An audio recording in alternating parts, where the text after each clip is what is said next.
Hello, everyone. Welcome back to Lapeef Network. I am Ameera, in case you didn't know, and I want to welcome you all to our first annual Pick Me convention. Welcome, ladies. Welcome, ladies. Welcome, Chantelle. Chantelle, this is the first time that I have you here, so welcome in, welcome in. Rivah, we already know about you. Chantelle, welcome in, and Rivah, Thank welcome in as you. well. Hello. Thank you, Ameera. Thank you for having me. Thank I'm you. very excited for this conversation. Oh, yeah. Usually, well, Rivah knows how it usually goes, so. Yeah. I hope you all have taken your ibuprofen and gotten good sleep. Here we go. The title is called When Nothing Goes Right, Go Left. Why? Because the definition of insanity, colloquially known, is by doing the same thing over and over again and getting the same result. So, in this episode, I want us to speak more about when things are going wrong in the relationships or when they're going wrong in I don't believe in dating, but we have to admit that there's a lot of daters out there. When they're going wrong, stop and go left. Go try something different because apparently what you're doing is not working. So, my first question to you, ladies, is regarding redemption. Redemption in relationships. When you have situations that you know that you did something wrong or you know that it wasn't supposed to be this way. Like I said, when it's not going right, go left. What do you think are ways that a woman can redeem herself? Whether it be from, let's say, let me get an example. So you had a failed relationship. Let's say you were in a relationship for a year and a half or more, and things just didn't go right, and everyone is looking at you, especially in traditional families. They're going to look at you like, well, what'd you do to mess it up? What happened? Because typically women are the ones that leave. We are the ones who initiate breakups or divorces. So how can a woman redeem herself after being scarred with a relationship? A terminated relationship. Whichever one of you wants to go first, feel free to jump in. So, just for clarification, are you asking how she can redeem herself to her family or to herself? Like how she can heal herself to better herself for the relationship? Typically, when you try to enter a new relationship, the new relationship that you're trying to get into will ask you about your old relationship. So when you're trying to enter a new relationship and you have this, scar on your resume, how can you redeem yourself? How can you let the other person know, I have changed? I've done the work necessary. How can you redeem yourself? I know this is kind of a difficult question because it requires a little bit of Rivah. Go ahead. Accountability. Accountability is so essential. I mean, if you have the ability to know exactly where you messed up, to know exactly the mistakes that you made, to know what was done on your part, that's a telltale sign that you are going to be able to fix that situation and not be able to make that same mistake again. Just like a thief. The thief is like, hey, yes, I took this. I shouldn't have taken it. I was wrong for taking it, but I can admit that I did do that. That's something that I did before. I'm able to say that to you now because I'm not somebody who's going to keep stealing.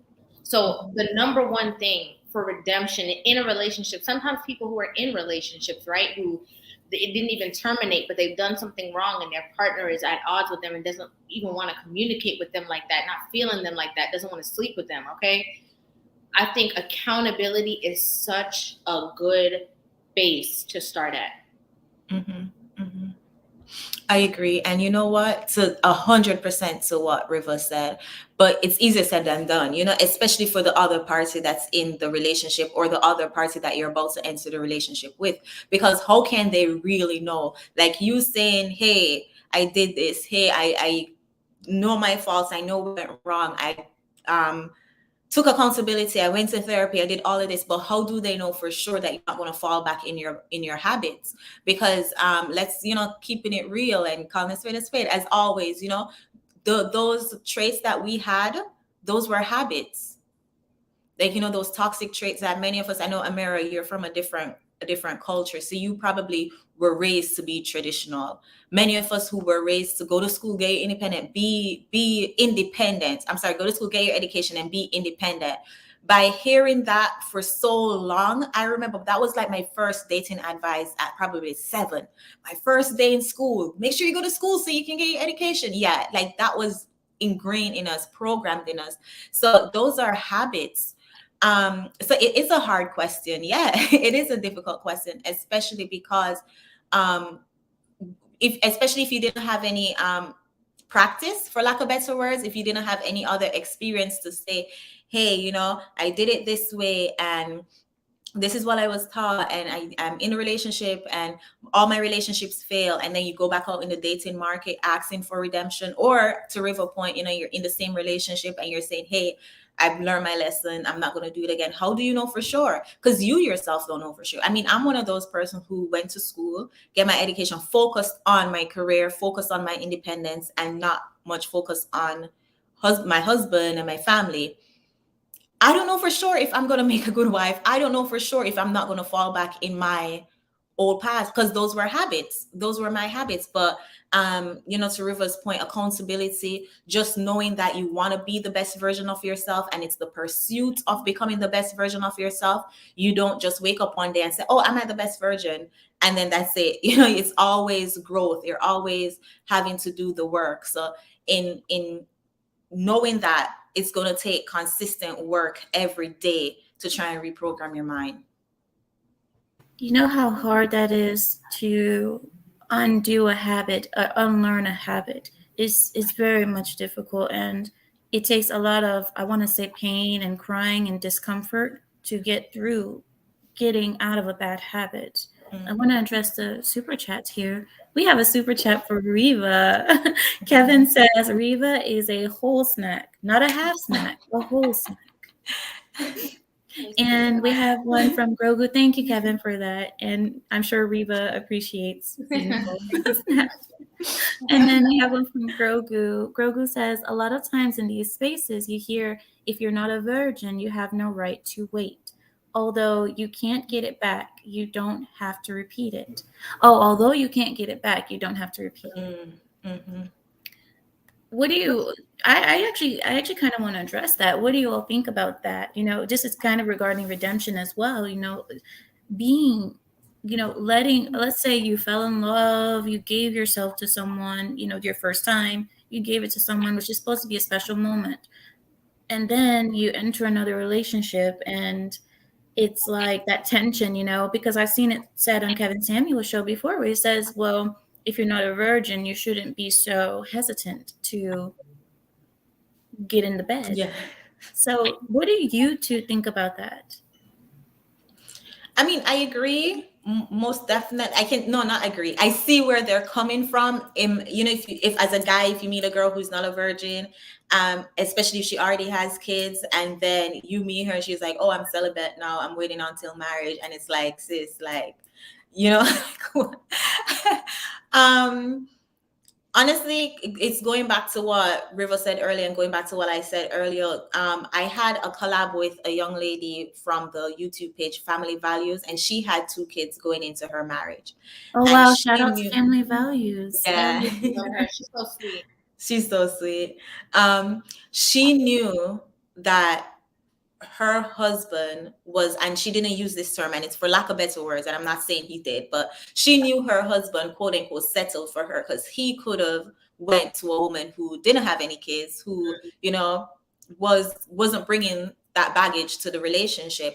She knew she had to humble herself down to the T, become what he wanted, like compete, go above and beyond, to say, hey, even though I'm coming with this baggage, I am willing to do anything to make up for it. I think the issue is in with these women who are coming to the table with children, coming to the table not virgins. They're expecting to be treated as if they were. They're expected to be treated as if they're pure. Not to say that they're not, but you gotta get realistic with it. If you have these baggage, it already puts you at a disadvantage. So you're gonna have to go above and beyond to prove yourself, and to prove that you're worthy. I agree with what Chantelle said. And it's all relative, right? Because of course there's people that have like religious beliefs that support their reasoning. Maybe they're new to a religion and they were just doing things before, and now they're like kind of, trying something, and it's keeping, that feeling of protection on them spiritually. So they're like, I don't want to do that because, my relationship with, my source or my God or whatever it is kind of says that I should not be doing this. So I don't feel comfortable doing this. I want to try a new way of dating. So I think it is relative, but we have, just like Chantelle said, on a wider spectrum, if it's something that's religious to you, if it's something that, your religious beliefs, or something that is really, really serious to you and you want to keep your body sacred, I completely understand that. And I also really support that. I feel like you should be able to be yourself. But we have a lot of people, okay, if we're going to tell the truth, that are saying these things. Rivah, here we go. Chantelle, I apologize. It's just, this is what it is. Ameera, Ameera, we have a lot of people, okay, that we already know are saying these talking points because it just sounds good. Like, oh yeah, I'm going to make him wait because I think that if I make him wait, that this and this. But it's like, sis, the proof is in the pudding. You've been sleeping around, but now all of a sudden you want to have this moment of, oh, well, I think I should just do this because you want to appear that you're something that you're actually not. You're really pretending like you're holding out just because you think it's going to make you look good, but you wanted to sleep with him on the first night when you saw him, when he walked past you. So you have to be true to yourself. And you know what, to even add to Rivah's point, I know this is a whole different pathway we're going to take, but we have dating advice like Steve Harvey, 90 days rule, trying to play games, trying to say, hold out, hold out until, hold out for 90 days, as if that's going to like treating that as a way to vet, treating holding out as a way to vet. And it's just like there's a disconnect there, because then they come and they pretend like, oh, I don't have sex on the first day, or I don't do this, I'm holy, I am really, but you're not doing everything else. You're not, if you want to say you're traditional, so you're not sleeping around, you're not submitting, you're not catering to the man, you're not putting the man above, you're not doing everything else, only thing you're doing is holding out on the sex. So it doesn't make sense. Ooh, that speaks on something else, Chantelle. That speaks on like not actually doing all the work, but just doing that one thing that you think is gonna, right. I have two differing opinions on this, and one is regarding Chantelle. You were speaking about asking full price, like full virgin price and treatment, whilst not being a virgin. This is something that culturally, in my culture, of course, you guys know, we have we call it mahar, but I think in English it's called dowry. So in our system, where the man is paying the girl or paying the family, depending on which way they do it, this, you cannot ask for a huge mahar, or you cannot ask for a huge mahar if you aren't virgin, because already the man is already getting a product that is used.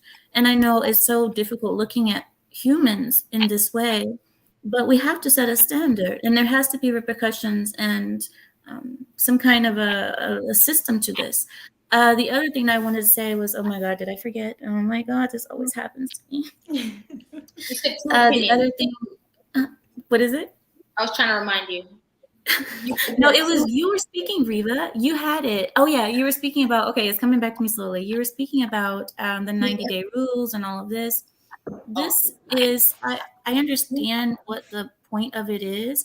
And let's just be honest with ourselves. The point of this is to be able to leave the situation without any emotional damage, without any emotional regret, or you know what I mean? So if you wait your 90 days, it's supposed to protect you from being regretful for giving yourself away to a person who was not worthy.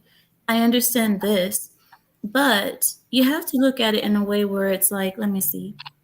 This only mostly works in a system where, how can I say this? When you're dating and you've already given yourself to another man without being wined and dined, without being, married, without having to get anything for it, you gave yourself away.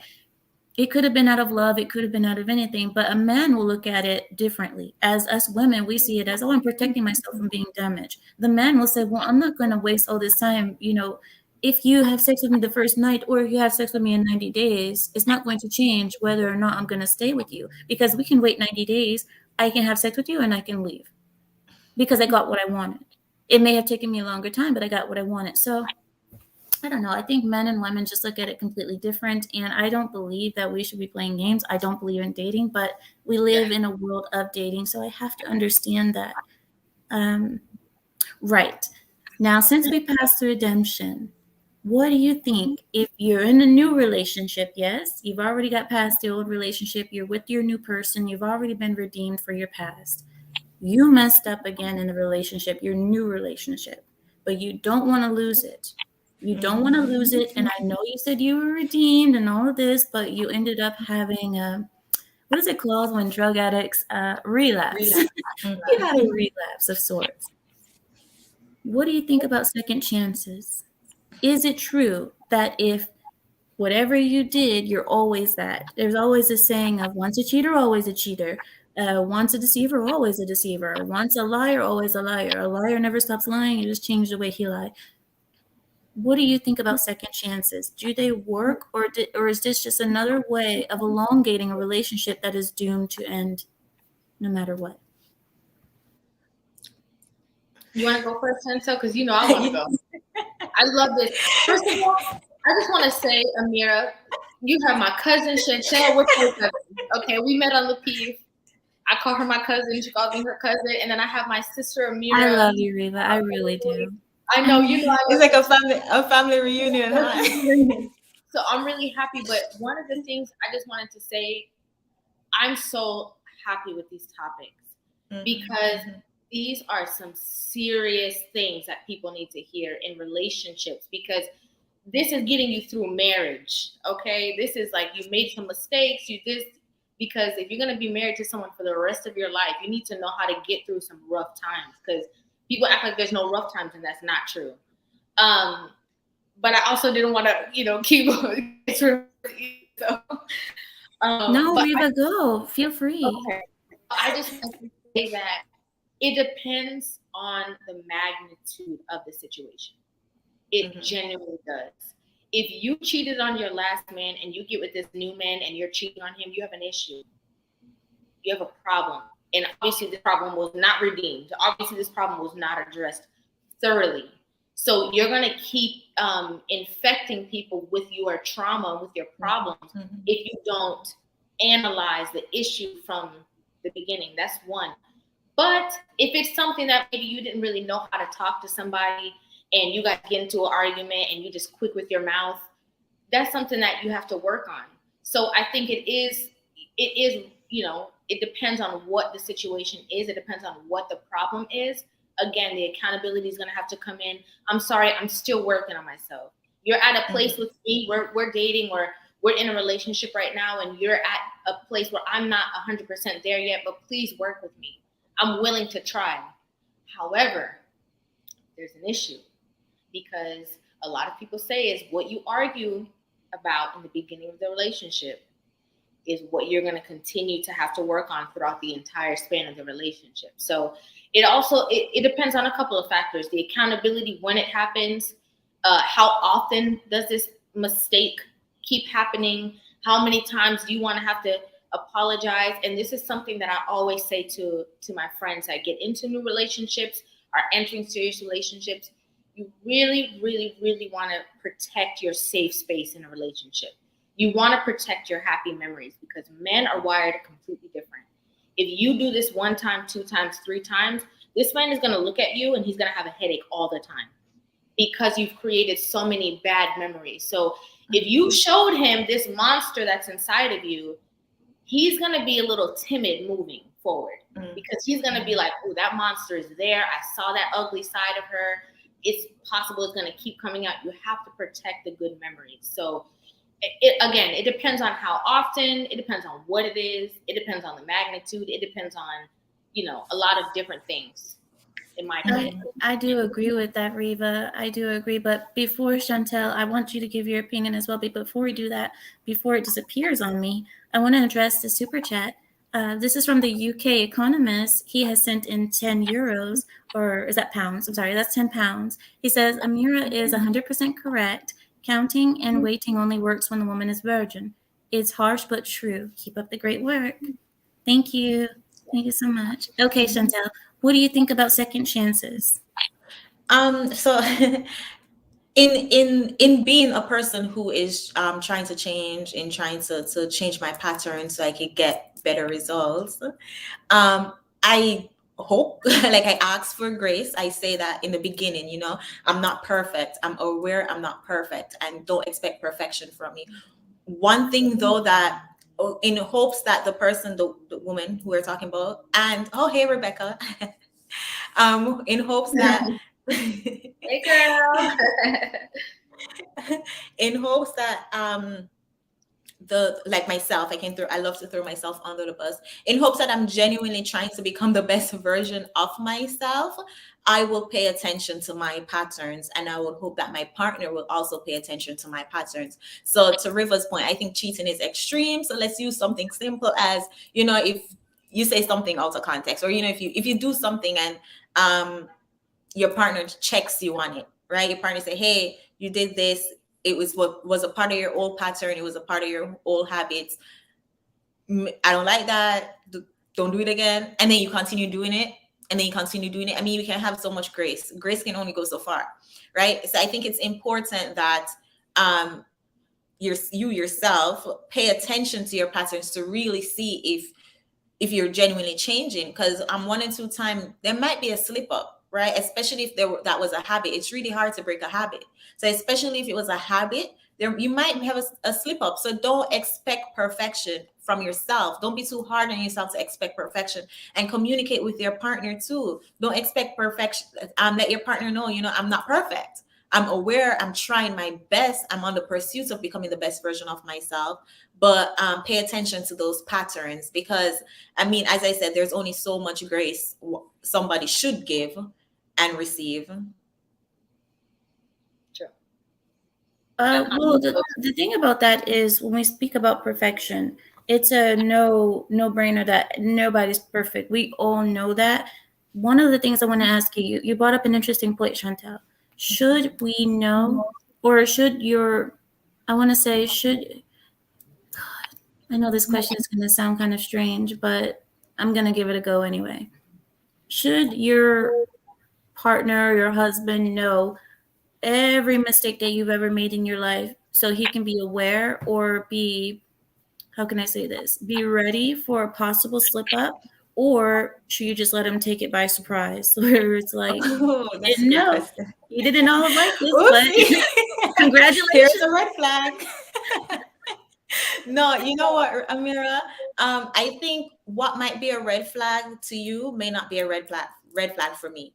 So my ex might say, oh, you know, that was a mistake and he probably hated me for it, but my new boyfriend might not see it as something as important. So I do, you know, I would encourage someone to share their experience, share what they want to work on, what I myself think is a red flag for me, and you know, that was detrimental for my old relationship and would be detrimental for a potential relationship. Share that with my partner and have them be aware for that. But in a sense, to tell them all your mistakes, I don't think that's necessary. I think if he sees something that he doesn't like and he points it out in you, and if you admit, hey, you know, yeah, that was one pattern that I had, that was an old habit, or it might be something new. I think when we get in relationships, we should be willing to change a little bit about ourselves to fit our partner.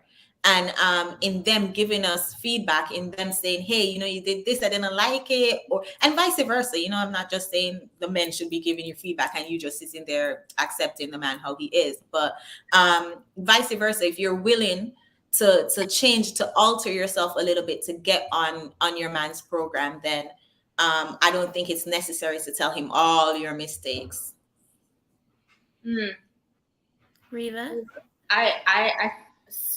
I understand exactly what she's saying on the reasoning why, because maybe you can be telling him something that you did, like maybe when you were like 16, that was a huge mistake, and he's looking at you crazy, you know, like, okay, why are you telling me this?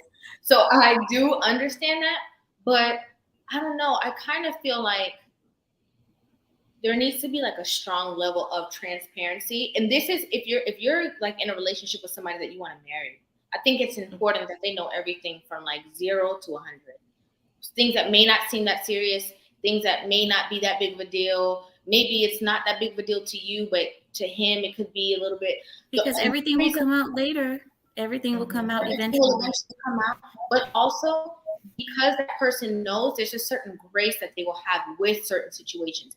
If they know that your mom cursed out your dad and your grandma cursed out her husband, and you get into an argument and you say something, he's gonna have a certain grace, like, okay, she has a really big issue with this. Let me not take it like she's just somebody who's just disrespectful and just trying to disrespect me. Let me kind of have a little bit more space with her and just say, hey, like, I don't like you talking to me like that. Don't talk to me like that. Yes. If you continue to talk to me like this, we're not going to be together. So I completely understand why she said that, though. I completely understand that. But I think that level of transparency, that level of humility that it would take to just load him with everything, he'll keep whatever he wants, but it's going to allow like a little space of peace, you know? Can I just really quickly, before you speak, Chantelle, I just want to address the super chat because as soon as it's gone, I can't get it back anymore. So just really quickly, thank you, Searchy. He says, hope everyone is having a good week. Thank you, Chantelle, Ameera, and Rivah for this broadcast. Team Femininity, Team Pick Me, and broadcast chat room family. Thank you so much. Okay, go on. Yes, to that point, I agree 100%. Transparency is important. But in terms of sitting down and saying, oh, as you say, you know, when I was 16, I made this mistake. And when I was this, I did this. And I think that's a little bit irrelevant. I think in telling him and being transparent about potential issues that may come up, and then in knowing him and knowing, okay, my ex might have been okay if I did this. My new boyfriend might not be okay if I did this. Let me tell him just to prevent anything in the darkness coming alight. But that's what I meant by you don't necessarily tell him everything, or you don't have to tell him every single mistake. But I do agree that transparency is important. The reason why I disagree, right? I'm going to tell you why. Because a lot of women, as we know, we talk about this all the time, especially you and I, Chantelle, we talk about this. A lot of women don't have the ability to be accountable. So they will miss certain things that they would themselves would deem as not a big deal. But if their man knew, they'll be like, oh no, I definitely needed to know that. That's why I said, I'm sorry, go ahead. No, yeah, that's why I said if it's something that's going to be detrimental to your relationship, definitely tell him. Something that can potentially cause a problem in your relationship. But when Ameera said mistake, I probably misinterpreted. I'm thinking of mistakes where it's specific to an ex. Like, for example, if I was living in Florida and, you know, a mistake will be, oh, I asked another man to put shutters up and I know there's no hurricane, you know, shutters for your hurricane windows. Right. But then in Dallas, there's no hurricane in Dallas. So why would I tell my new boyfriend in Dallas? So, you know, I was thinking of mistakes like that, that's specific to that old situation, not necessarily general mistakes that could potentially cause issues in your new relationships. You ladies are something else. Just going back and forth, watching you two delve deeper into what you're saying is a beautiful thing. Thank you so much. And I want to address the super chats. Rebecca has sent us a super chat. Thank you, girl. She says, what doesn't come out in the wash will come out in the rinse. Transparency is the key. True. Thank you so much, Rebecca. And Eugene sent us $5. He says, when I tell your loved ones your secret past, you roll the dice. Oh, when you tell your loved ones your secret past, you roll the dice. You know, I think Rivah has a point where if your partner finds out that you have an issue or something may come up, like being disrespectful, being rude, and then they find out that you grew up in a home where you witness that every day, so you weren't taught to speak a certain way, this is the way you handle conflict. I think there is a little bit more understanding when it comes to these things. Now, if you are a serial cheater, you might lose a relationship because no one wants to go into, you know, and you might be trying to be completely honest and, you know, and say, hey, look out for this, because if I'm not happy one day or we get into a fight, well, you know what I mean? And a lot But of men don't want to risk that. that's Rivah? so true. But I think that's the beauty of it. I'm so scared. I'm at a place, right? And this is me being that person that is talking from this point of view. That person is so humble. That person is so scared to miss out on this great relationship with a man. Just take everything. Because if you leave me for all of these things that I'm telling you up front, then you don't really want to be with me. But I want to let you know, because I'm just so afraid that I'm going to miss out on if you find out stuff later on, or if this or that. I want to build with you. I want to be honest with you. I want you to trust me, because I'm so committed to being loyal and faithful and honest with you. JR brings this up all the time. Oh, go ahead, Rivah. I'm sorry. No, it's okay. But because, yeah, it is a scary thing that you're going to be telling somebody, maybe everything, the ugly parts of you. But there's a saying like, I love him because he first loved me.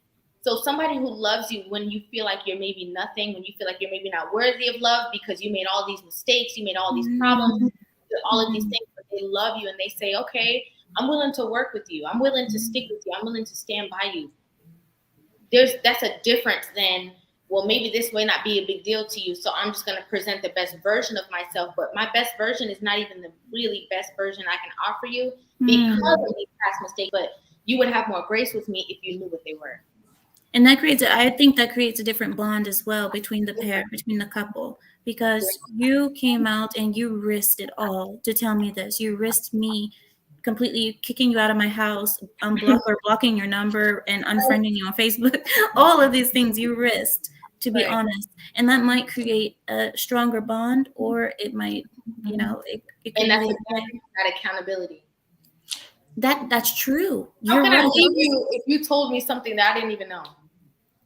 I didn't ask you to tell me this. That's true. Yeah. That is so true.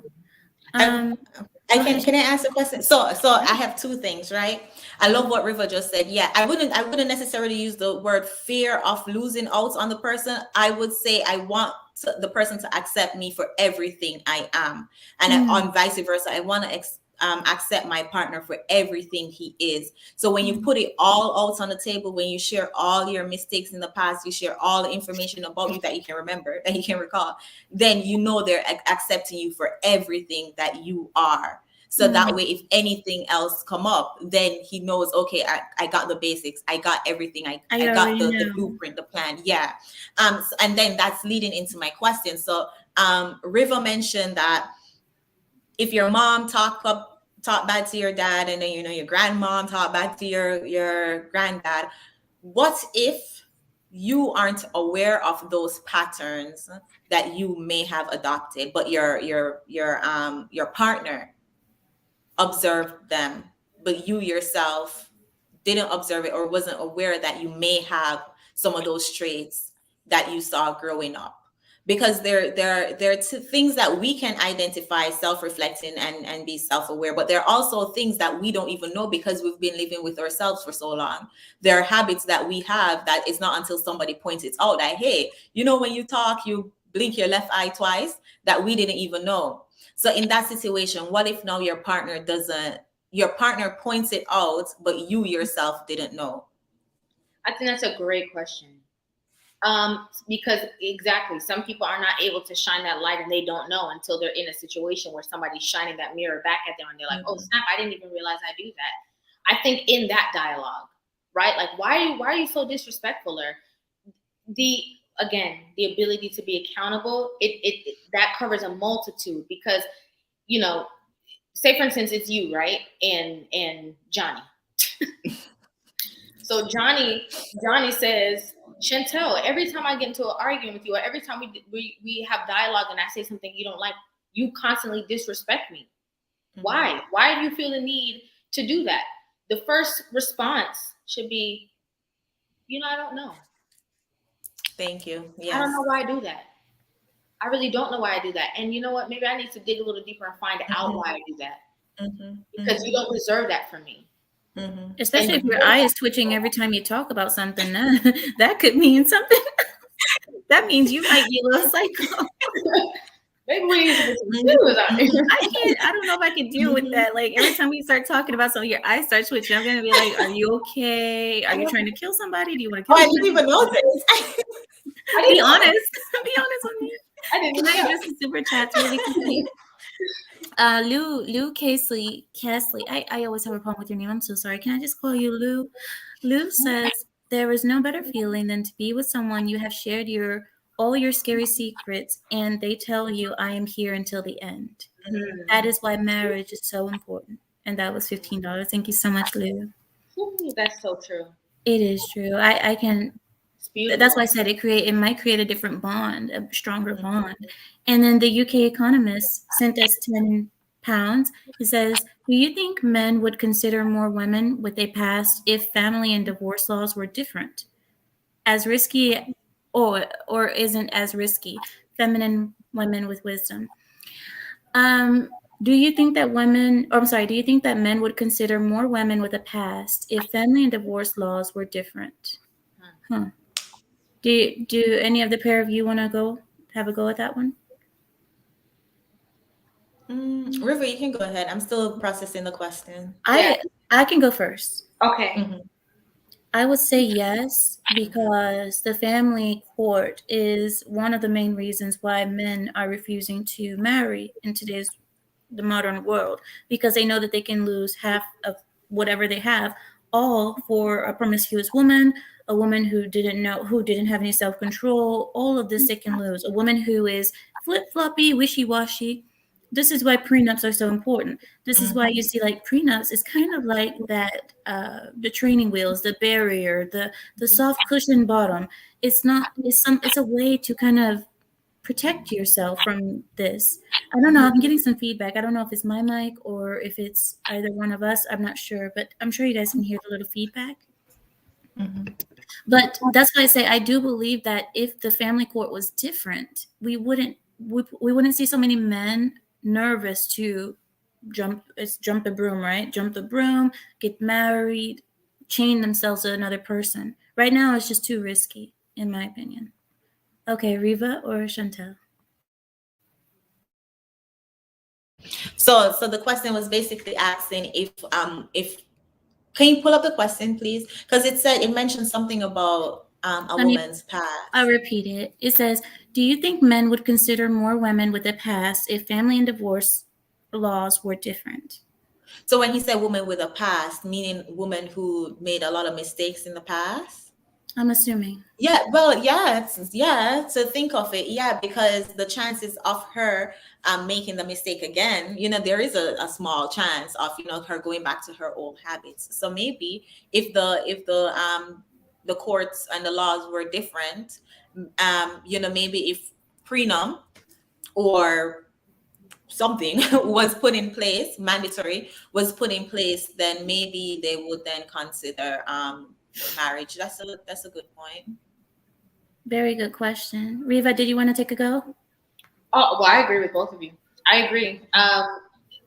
The men have more of a risk, right? They are the ones that are going to have to pay the alimony, the child support, the this, the that. So, I think if it wasn't so risky for them, it would be very, very different. So, yeah, I do think so. I agree. And that's why I say the family courts have completely destroyed the way, all the marriages is pretty much destroyed it, all in the attempt to protect the gynocracy, to protect women. It's destroyed. Oh, Riva. Wait, can I get an amen, Riva? Can I say something, please? It was almost like, look, I'm going to tell you what I saw. It was almost like a Tourette's twitch with that one. Oh, I started talking about family court. You were like... Can't even. Oh, Riva. Was trying to hold it back. You know why? Because I feel so strongly about this, and this is why I love talking to you, Ameera, because you always give me the space to say the things, because the conversation just naturally flows a certain way when you talk to certain people. And it just naturally gives me my segue to say the things that I really feel. Okay, Rivah, if you're gonna go long, let me hurry up and get It's the not. last super It's chat not. out. Listen. Okay, because we have one super chat and I don't want it to disappear on me. Marriage, I know, because it's hard to click them again. Marriage, right? Back in the day, they had everything down pat. Like, and when I say back in the day, I mean way back. Like, marriage was just a man took a woman and that was his wife. There was no, paperwork, this. Like, that's what marriage was. That's why, like, when people ask me, like, oh, are you married? Technically, no. On paper, I'm not married. But am I married? Yes, I am. Like, I'm not doing anything different than a woman who is married is doing. And that's 100. That's me keeping it real. So it's just so funny because I saw some people in the chat, like, marriage is such a business and this and that. And it's so true. Like, it's really it's one of the biggest business transactions that you will ever make. I know that because I've been divorced. So I just wanted to say that. Okay. I didn't know you've been divorced, Rivah. We got to get into that. See, we're going to end up making another show to do. Chantelle, if you don't know, me and Rivah, we started off with one solo show, and I said, okay, that's nice. We're going to be done. No, because at the end of that one show, we ended up getting along so well. And then she brought up another topic. I think it was polygamy or something. And oh my God. And then it started a whole chain of live streams with me and her. And through these talks, even we talked off stream, like after we finished, we talked. We just, I don't know. It's just, That's us too. Yeah. I know. Hours after our stream. Oh for real. God. Hours. Yeah. That's why I said this is such a special panel for real.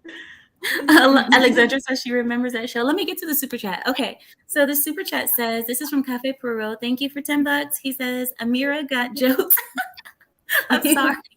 He said, I appreciate the energy and accountability. Shout out to JR for making this happen. Thank you so much. JR is always pulling his beard with me. I tell him, like, JR, you should be happy with me. You should be grateful I'm here. He's like, oh my God, I hate all of you. He hates all of us secretly, but he doesn't want to say it. Tries to keep it professional. Okay, let's move on. The next topic that I want to bring up with you guys is, can you slow down? Okay. What is the worst way a woman can hurt a man? What is the worst thing a woman could do to a man that could break that man down? Through his kids. Oh, girl, I was gonna say the same thing. Through his kids. Yeah, I think the worst way is giving him putting a kid on him. I don't know. In Jamaica, we call it jacket. So lying and lying that the kid is his when the kid isn't. I don't know what's the term for it here. That's it, girl. And that is so common. That's paternity fraud, I believe. It's called paternity fraud. Paternity fraud. Yeah. That's so common. That is true. But that is so common. I mean, I know of at least two men who found out after the fact that one, his daughter was 10, and he found out after the fact that she wasn't his. We have so many responses from the chat. Now, this is one of the times where I think the chat really needs to be heard. And this is why I'm highlighting so many comments, because you guys see we have majority. No, I think it's like 50% men and women actually responding to this. Kids. And it mostly is either kids or lying. Some people say cheating. Some people say sleeping with his best friend. Most people are saying taking his children away from him, putting another man's kid for him to raise. I mean, you see the answers, and all of these answers are so. It's just very sad. My eyes are watering just thinking about it, guys. I'm sorry. I'm gonna pull it together. Relationship fraud. Yeah. Now, in return, what is the worst way that a man can hurt a woman? That's a good question. I think harming her.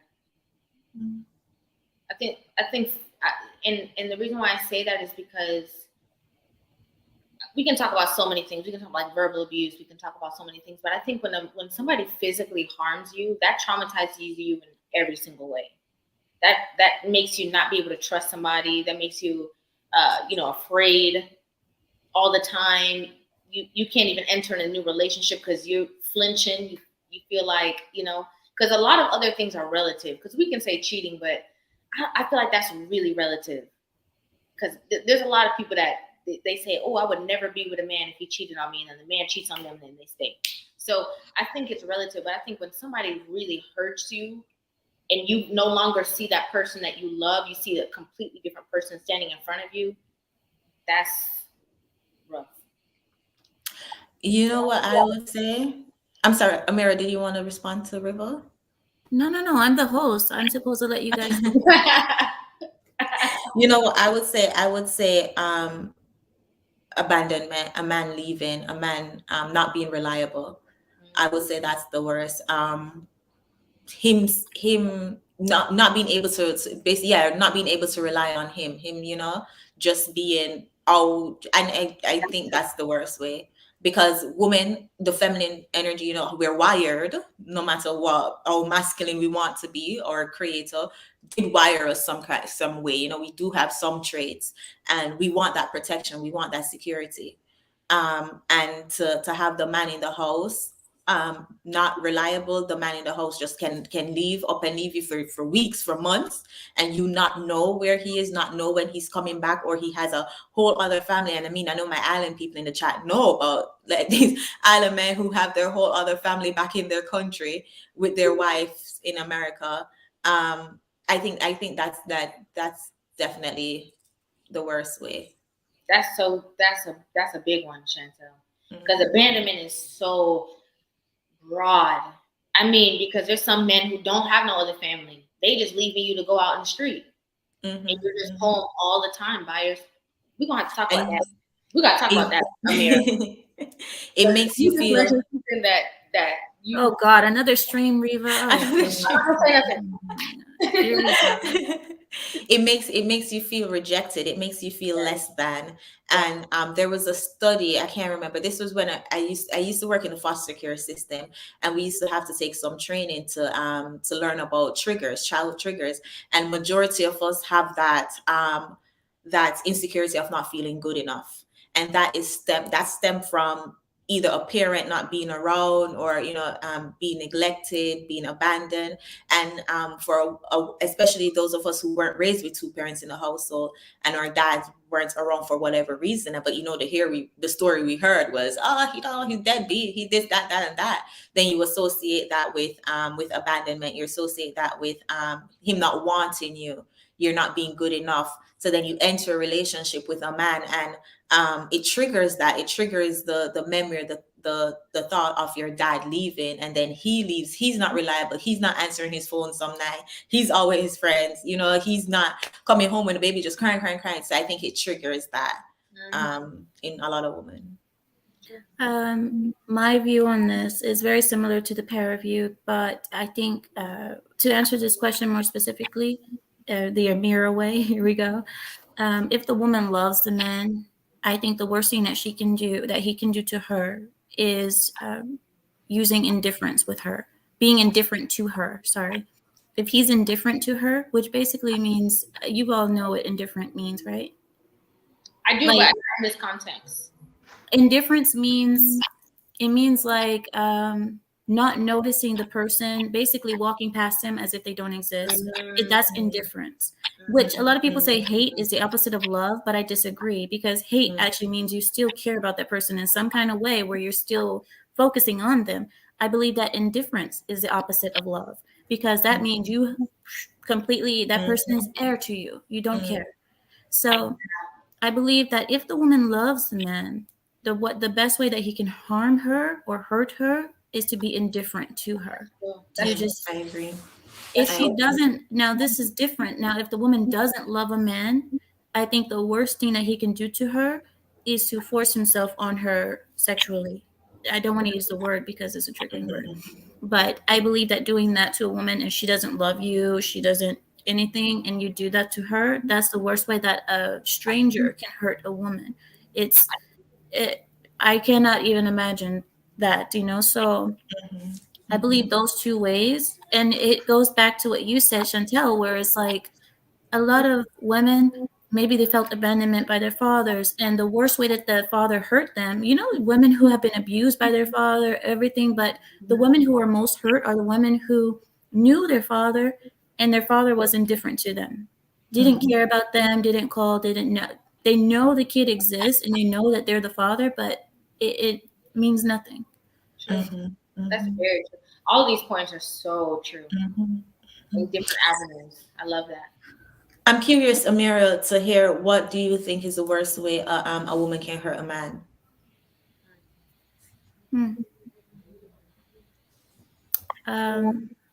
I don't really know, because I know that men care most about, I don't know.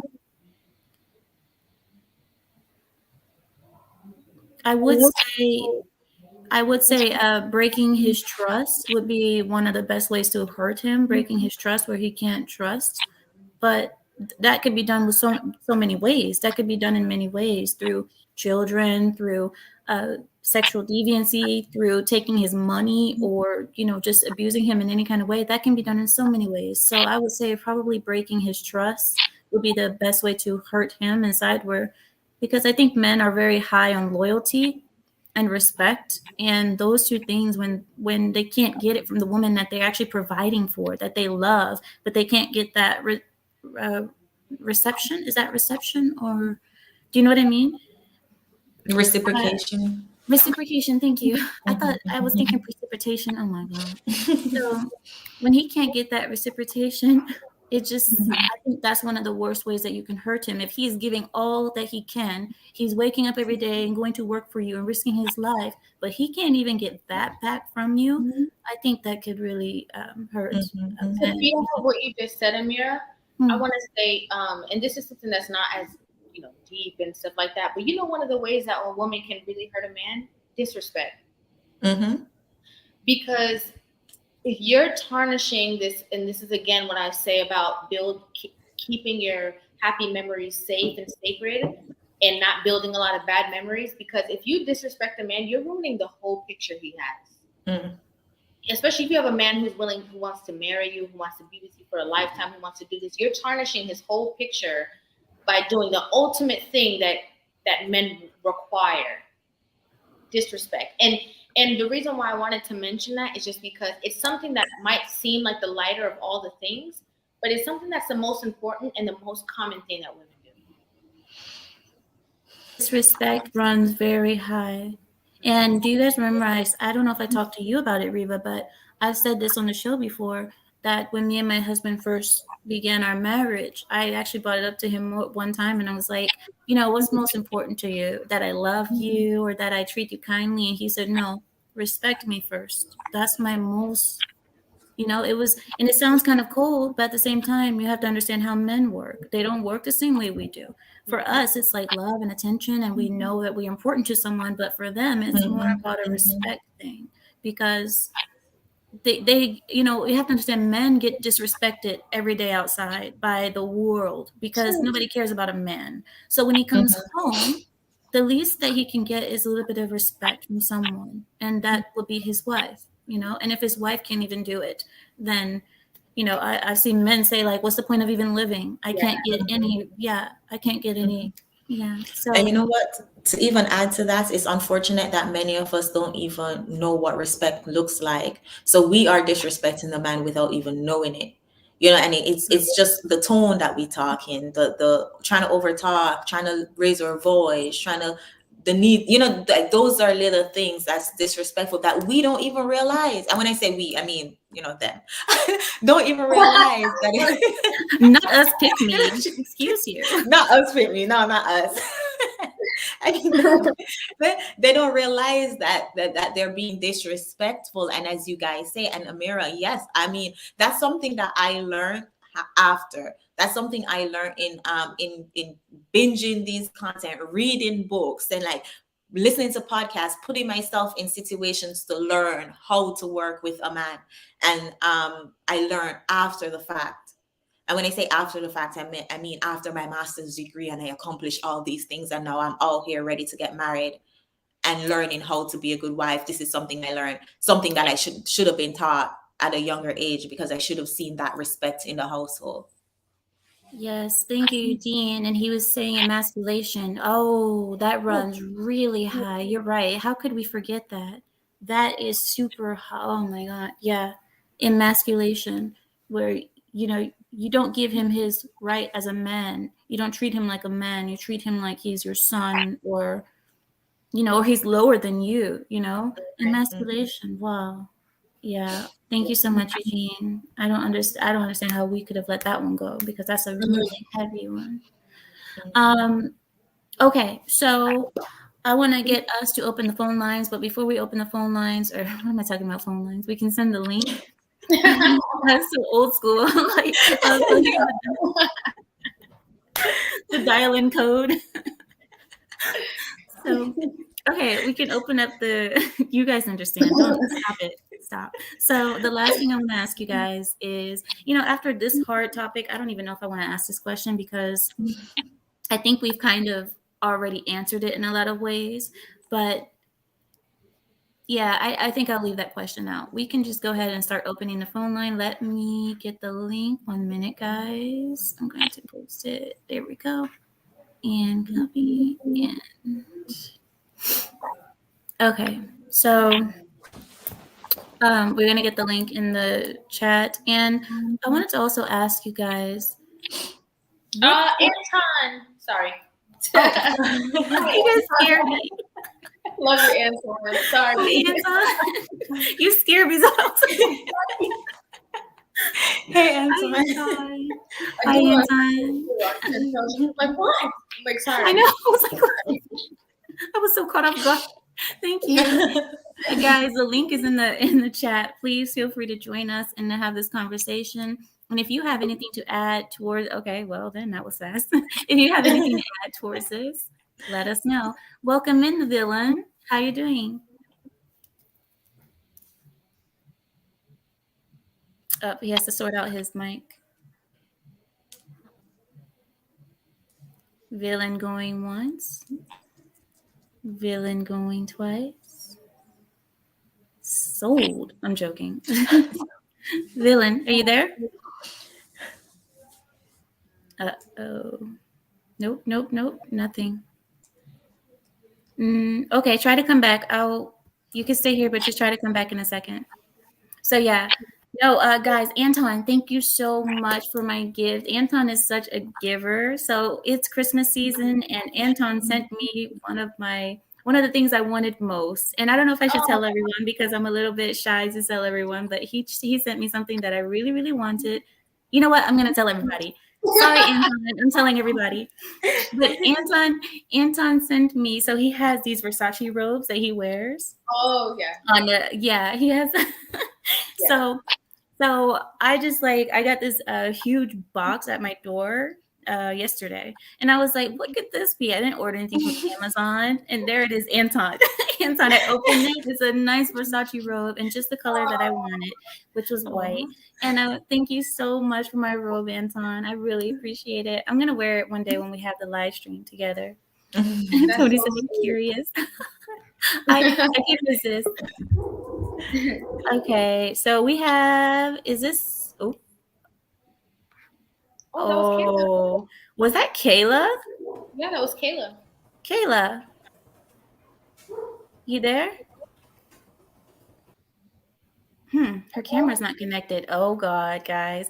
Why don't you guys take a water break? You guys take a water break really quickly, because when Kayla gets on here, is gonna we might as well just take a water break while she's getting her camera on. Let's prepare ourselves. While she gets her camera. Okay, let's see. Villain, are you good? Not yet? Okay. I'll bring you back later then. Guys, oh my God. So yeah. So the reason I wanted to ask you guys about this is because it's been on my mind all week. What are ways that we can redeem ourselves and learn from our own lessons and so on and so forth? It's just been on my mind, and that's why I wanted to ask you guys about this week. Hi, Renee. Hey, how are you, ladies? Hi. Hey, Renee. So I just wanted to add to the conversation. The last two questions you asked, one being about paternity fraud and stuff like that. Yeah, my husband's uncle went through that. And it was really sad because the boys were 19 and 21 when he found out that neither of them was. Yeah. And it was really sad because he wanted to bring them to the UK, and that's how he found out that they weren't his. Oh, no. Yeah, and they belong to two different people. Oh no! Oh no! Yeah. And that really rocked him, you know, because no shame. Yeah. And you know what? To even add to that, there are women on TikTok and videos going around of women opposing paternity tests at birth. In my country, And the fact that more people aren't talking about this, the fact that it's so common and more people aren't talking about this. It's really sad. It's really sad. And, you know, he's since had another child, but when he had that child, the first thing he did was to get a paternity test. And in my opinion, I think paternity tests is something that should be done. You know, as soon as the baby's born, whenever there's doubt, it should just be something that's done because, you know, too often we hear of men, you know, in the UK, I'm not sure how common it is. But in America, you know, obviously you hear of men so often being imprisoned because of, you know, not paying child support. And then they find out in the end that the child wasn't theirs, but then there's no accountability for the women. And, you know, it's really, really sad. For your second question about the worst way a woman could disrespect, the worst way a woman could hurt a man, I think it would be to disrespect him. And I see it happen so often, you know, like, for example, someone very close to me, you know, her and her husband are always fighting. And I said to her one day, I said, "You don't respect this man, do you?" And she said, "To be honest, no." And I said, "Well, you don't respect him." And, you know, I've heard her say things like, you know, he's not a good husband, but this is someone that literally lives rent free.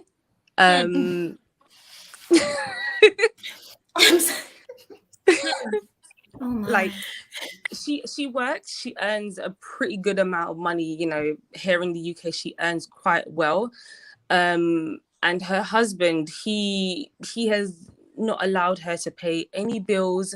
She's not financially responsible for anything in the house, but just the way she deals with this man is so sad because, you know, I see him and I think he could have done so much better. And he deserves so much better than what she gives him. And she also disrespects him in public. Like, you know, she'll talk about him to other people, to his friends, to his family. And it's like, whenever she gets an opportunity to, you know, be rude about him, or even if it's something so small, she just takes the opportunity to just dig at his character. And it's really sad. It's really sad. Renee, go ahead, Rivah. Go ahead. You know who I blame? I blame him. I was just about to say that. I agree. Who's the clown in that situation? What you do with this women that don't respect you? Yeah. But another thing between these two, the problem that starts so small, like, oh, she disrespect me or she says something, that can turn into having two kids that aren't yours because a woman doesn't respect the men. Rivah, we know these are women that can go further. This is just the beginning. I think in this case, the woman, it's two separate. This is two separate things we're talking about, though. These are two separate relationships. It can lead to that, is what I'm saying, because she doesn't respect. Yes. I'm sorry. What we have in common with both of these situations, just like Ameera, because Ameera just hit the nail on the head. What we have in common with both of these women is the same thing that we just said, the ultimate disrespect. Yeah. It's disrespect that we have in common, because you might, disrespect him over the dishes in the sink and he leaves that unchecked. Then it goes further and further and further till next thing you know, you in somebody's bed having a baby. Yeah. And with this situation, she has actually like threatened him before with that ABUSE word. Okay. Yeah. And I'm like, I don't buy it because I'll be quick because I know you've got other people that want to join. So with this situation now, she's used that word against him several times. She's gone as far as to buy her own house because apparently he's that way. And she still doesn't live there. Like a year and a half later, still lives in his house, but constantly digs at him, constantly says that he's constantly questions his character. Even just this week, I actually had to end the conversation with her because I said, you are so unhealthy for me. Oh my God.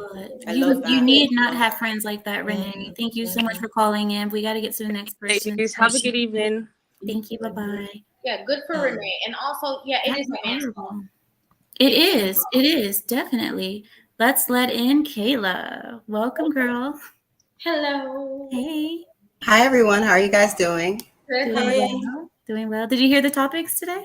Yeah, well, I didn't hear them all. I literally just got back from Jamaica, but I do know the topics. And yeah, I saw them earlier. I was trying to come on earlier, but it just didn't work out with like traveling. I'm sure you're tired. I'm sure all you're of that. exhausted. So yeah, I have my family in town and everything. So everyone's finally asleep.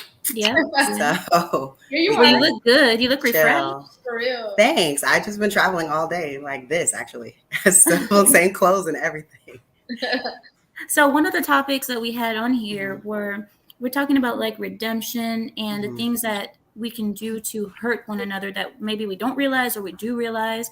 One of the questions I had posed to the ladies was, let's see, I guess I can start with this one.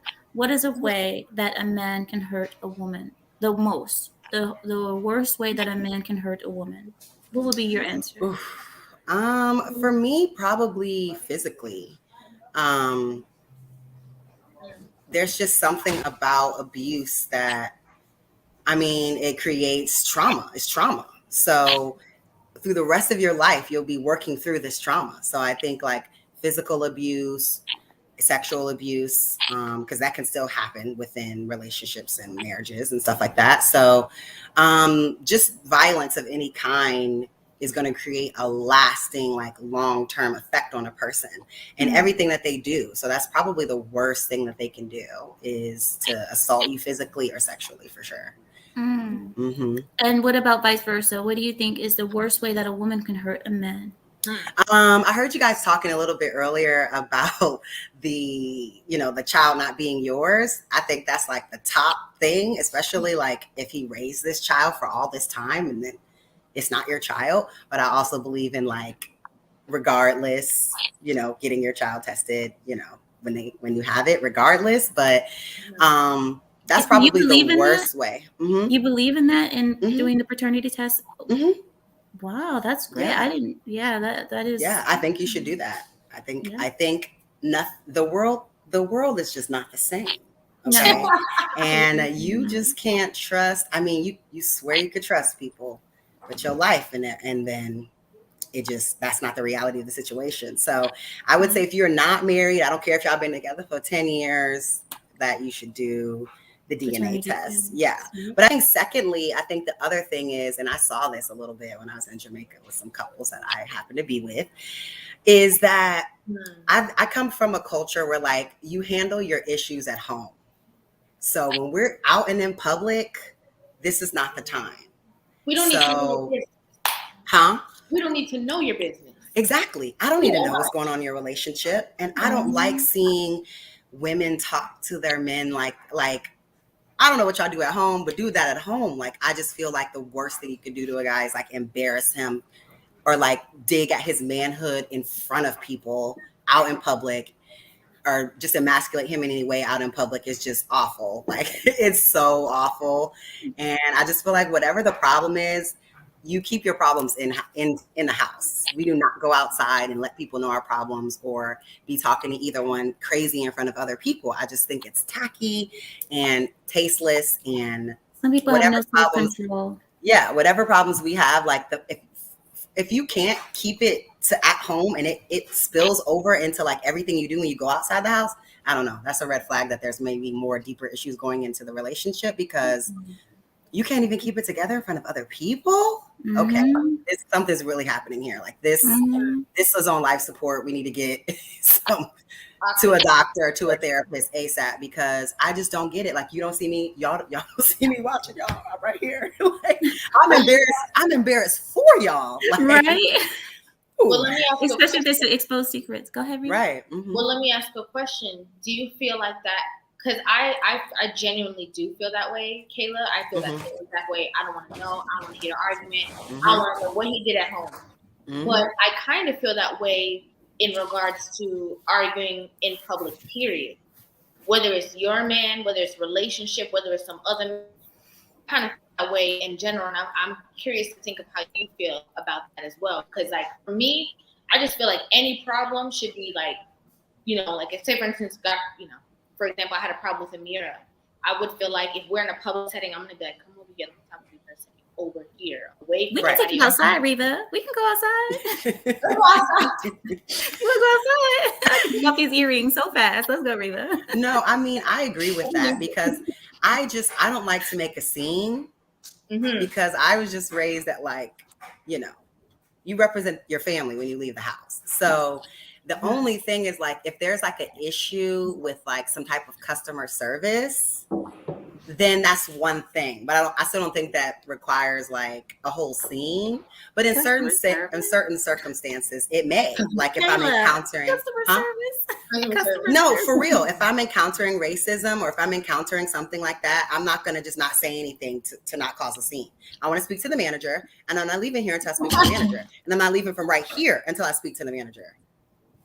And I want the office. I want the number to the corporate office. I'm not playing with. We just got a super chat. It's from Greg. He says, "I believe Kayla is very feminine."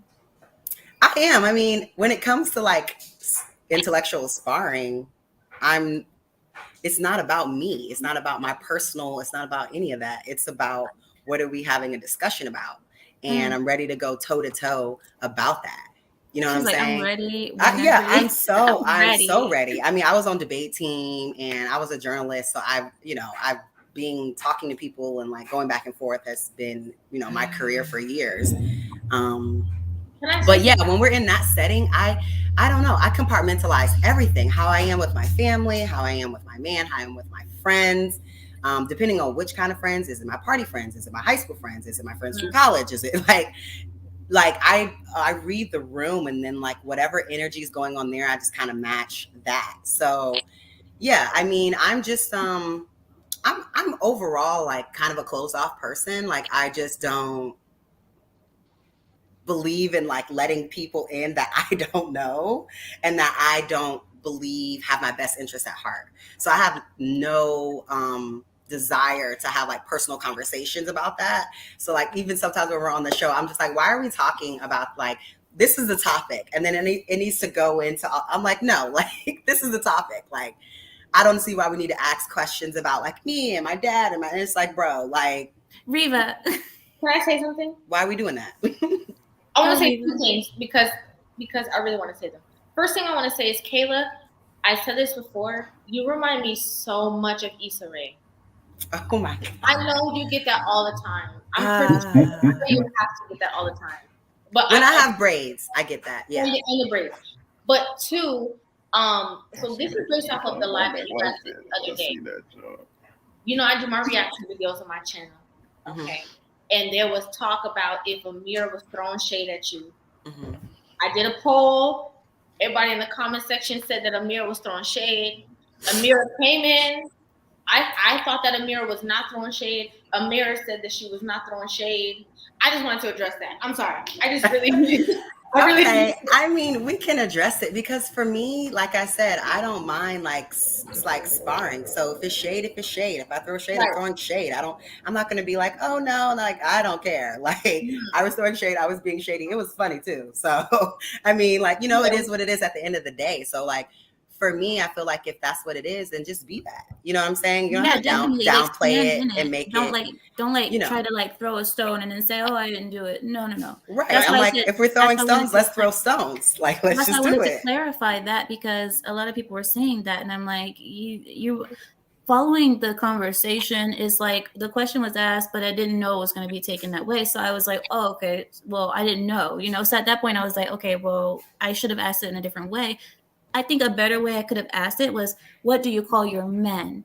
But I'm not used to speaking that way. I say husband because I think in terms of either you're married or you're single. So I said husband. So it came off as like, wait, are you shading her for not having a husband? It's like, no, I was trying to ask her, what do you call your men? But it came out as husband. So yeah, I mean, I get it, Anton. I get it. Y'all don't believe in relationships, but some of us do. Some of us are in relationships, and it's okay. I don't know. I mean, Reva starting drama. Reva, look, I mean, she's trying to start drama. Reva, I'm clarifying something because I don't know. I just felt like it didn't matter, So I was just like, why are we asking this? Because what does it matter? Whether you're in a relationship or not, like how I am is how I am with whoever I'm with. Whether we're just in a relationship or whether we're married, that's what I was trying to say. I deal with them the same in the instance of that topic in terms of what we call them, not the same in the overall spectrum. Obviously, I think being married is different and it's a different level of commitment. But yeah, I don't know. I just feel like sometimes there's always so much weight, and I hate feeling as women that we are defined by if you're married. Like it's a validity to your purpose or to your just being here on earth. And it's that doesn't define me. That doesn't make me valuable or less. You know what I'm saying? So I don't know. I just feel like a lot of times in this space, there's a lot of if you're that means that you are somehow, and it's just I don't know, because like I said, I'm just on a trip with married people that make me not want to be married. Okay, so right, Kayla, I appreciate that, guys. I want to welcome in Villain and Black David. You changed your name, Black David. It wasn't like that before, wasn't it? Like Canadian born David or something like that. Canadian born. It's still there in his name. It's still there. Hi, Villain. You finally figured out your sound. My mic, yeah, I had to just switch to the computer mic instead of my actual mic. It was giving me issues. Welcome in. Do you have anything on the topic? Yes, I do. I'll let Black David go first. I did change my name too, though, because everybody in the chats just talk so much crap. I was like, okay, I'll just be the villain. What was your name before? Just another young Zoe. The real Zoe, right? Yeah. No, just another young Zoe. Just another Zoe. Yeah. So, Black David, what do you have on the topic? Well, I listened to the whole conversation. I got a little late, and what you talk about people doing DNA tests to find out the woman to be with for some time. Your mic is a little low. Oh, can you hear me? Can you hear me now? Yep. Okay. Okay. When I was listening to your conversation, it got me thinking about what I saw for the last 7 years, what's going on in my country. Because in my country, Nigeria, it's not a thing to do DNA tests. You will have women who are very promiscuous with their husband working long hours, running a big empire. Until I saw them 3 or 4 years ago, a Nigerian couple went to Europe. I think it was United Kingdom. They did some kind of TV show. They did a DNA test. And he found out 3 of his children are not his. And when I saw that, I was like, oh, that don't look good. God could tell the guys that big man society in my country. And the fact that it was broadcast, that is one thing. I remember that. And Nigeria, anyone who knows about Nigerian elite, they don't take that thing lightly. They want to investigate what you were dealing with, do it, track the thing down. So that's how I was like, oh boy, this is a Pandora box. You do not want to open, because in Nigeria we don't believe in doubting this is not your kid. Nigerian ready to hold the responsibility down to the T. I ain't talking about 10-toe down. I'm talking about concrete. You put my feet in concrete, I ain't coming out of that mess. The one you see that kind of thing going on, I start to crack my head. Please do not start DNA testing in that country, because you know how many people will get in a lot of trouble for that. Because that's in our code, that's in our nature to be responsible. But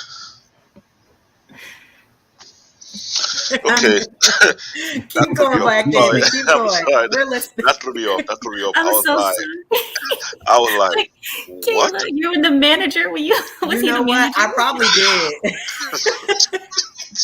Keep going, David. I'm I sorry. need my pancake. Anyway, like I was trying to say, me seeing that thing, I can just imagine what other culture would look at this situation and think about the same thing, because hearing about this lady talking about how she had a friend that she know in the UK, and the woman was being totally disrespectful, taking advantage of this individual.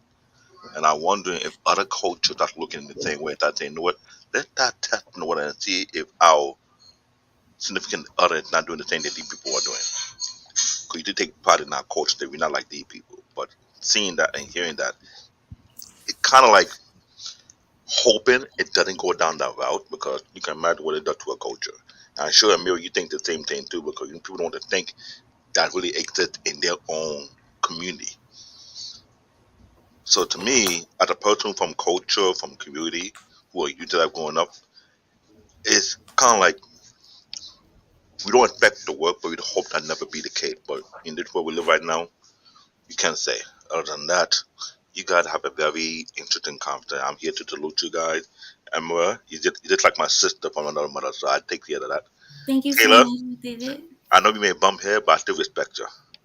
Rivah, Chantelle, keep doing the great work. Other than that, Blessing. I enjoyed the Thank show. you. Thank you so much, Canadian Born. If I may add, I Mhm. saw a comment on the screen earlier before we went down a different path, and she said that she would be offended if her husband asked her to take a DNA test. And I think coming from that point of view, coming from that perspective, is very detrimental, because we're not seeing it from the men's perspective. I was one of those persons who would say like, "Oh, I'll be offended. How dare him?" But this is the world we're living in. We can't expect these men to just say believe me just because we say believe me, when half of us lack self-awareness, half of us behave, follow social media, follow these reality TV shows and how we live our life. Lie. I think if you're, pardon me, And lie. in And laugh. lie. Lie. Oh, and lie. Oh, Lie. yeah, and lie. You know, the attitude that many of us have, to not understand why our husbands would want a prenup, or why our husbands would want a DNA test. That's unfair. And if you know the child is his, what is it to give him the DNA test? I will be more suspicious of you fighting against these DNA tests Mm-hmm. and True. fighting against the prenup. Because Yeah, if and you know that you're not going to divorce and take all what he has, why you so against the prenup? That's true, Chantelle. True I word. don't know. I Kayla don't know. disagrees. Not about the prenup. We're doing a prenup, okay? But about the whole DNA test. Like I said, if you're in a relationship and y'all happen to get pregnant, I mean that's one thing. But like if we're married, if we just got married last year and now we're pregnant, I think I would be offended too, because especially like I don't know. I'm very like 0 or 100. So once I'm in, I'm like in, and I say I F probably your wouldn't feel like feelings. F your feelings. It don't matter. This has right. to I go don't need to down. know about it. Actually, Yeah, there you you don't go. need Don't you tell But it me. comes like down to trust, you know. and that's the problem we have in this couple. We don't know it's trust, because we got women now who desperately get married so much. You know, got the I don't call them those desperate housewives TV shows on all stuff, and telling when we got to get married, and you pressing guys to get married. And when you get married, he goes to work. You don't know what you're doing between 8 and 4, and God knows what. And that's what it is. We all know it's $1 million industry, and child support also is $1 billion industry, and a lot of people don't know that. As a law enforcement, the biggest problem we have is we got these agencies beat the system, go around the system, uh, pay these judges off, and we got to go arrest these guys just because she said it. He's a baby dad. Okay, so we got to go find him, take him to jail, wherever, and he got and he involved in the system, and nobody want to get in the system. And like Kick Rock says, I'm not Kick Rock, Chris Rock. You don't want to be in the system. The system is there to destroy any what's the okay word thing that proves that black man will come to children. or your father, whatever. You don't want to be in that. And I've seen, women, and plus R word, which I didn't want to put here, the he R word me, and any woman can say that, and we had to arrest that guy. Any woman can say, I hear women say, well, the system's not protect women. That's BS. We got laws on the book that say any word, any woman in the room, in the chat room, anywhere in America can point to any man and say, that's my baby daddy. Mhm. And the for federal, state, and local government will go after that man. That's the whole word. Mr. Cook, They, yeah. Mr. Cook, can I ask you a quick question, please? What? I wanted to ask you, what do you think? Because you're from a male perspective, what do you think is the worst way a woman could hurt or harm a man? Y'all word. Rape. Y'all word. An allegation, a false allegation. Yes. And when you say that, that sticks. Period. Stick. If it's true or not true. People think that word is the highest thing. It's not. Back in the day it was, but today it's not. And that's why I'm for the Me Too movement and all this feminine stuff. Everybody think it's rape is the highest thing. Criminal right is not. But we got laws now that any woman, black, white, whoever, can say that word. I give a great example. A woman accused a man that word, and she scream. He did it all because he was looking at her. Comes to find out, the man was blind as a bat, and he had a crooked eye. And he said and we told her he didn't rape her. Oh, he raped him with his eyes. He raped him with his eyes. The man blind as a bat. Couldn't see his hand and everything. Chief Cook, what's that? What's that guy named? Okay, what's that actor? Okay, the black guy who was in. Can I ask you a question, Chief Cook? Go ahead. You haven't been in law enforcement. I do respect your opinion as far as probably what you've seen with that that word being thrown out there for false allegations. Mm-hmm. How do you think that compares to two other things that I saw in the chat that made me feel like, I think those are it. It would be, I think Kayla said, I think you guys were all saying, I guess, not being the father and raising the kid, which is one, and then the other one being having kids, and then your significant other claiming that I'm glad you said it because the system that you did the R word to or the M word to your own kids. Does that make sense? I'll give you a great example on child support. Okay, like I said before, any woman in this room, any woman in chat room, and any woman in America can point to any man and say he's my baby daddy. And they will go after that man, the full power of the federal government and the state government, all these private agencies. All right. We know sometimes women say that because they try and get the N word, which is money. Money. Regardless of what. If you have a break relationship, I'm gonna hurt him so bad. I wish he didn't break up with me. And that's money. Women have also fathers, and there are good fathers out there who do want to have a relationship with that kid, but the system won't let them. We know the system will let women put the kid for adoption and not going to the father. You want to take custody of the kids.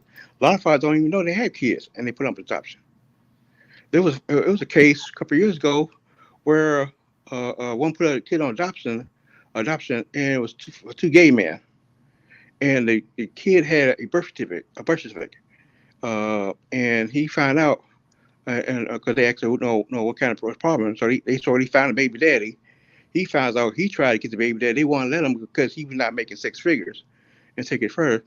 Then they turn around, make a long story short, they forced him to pay child support.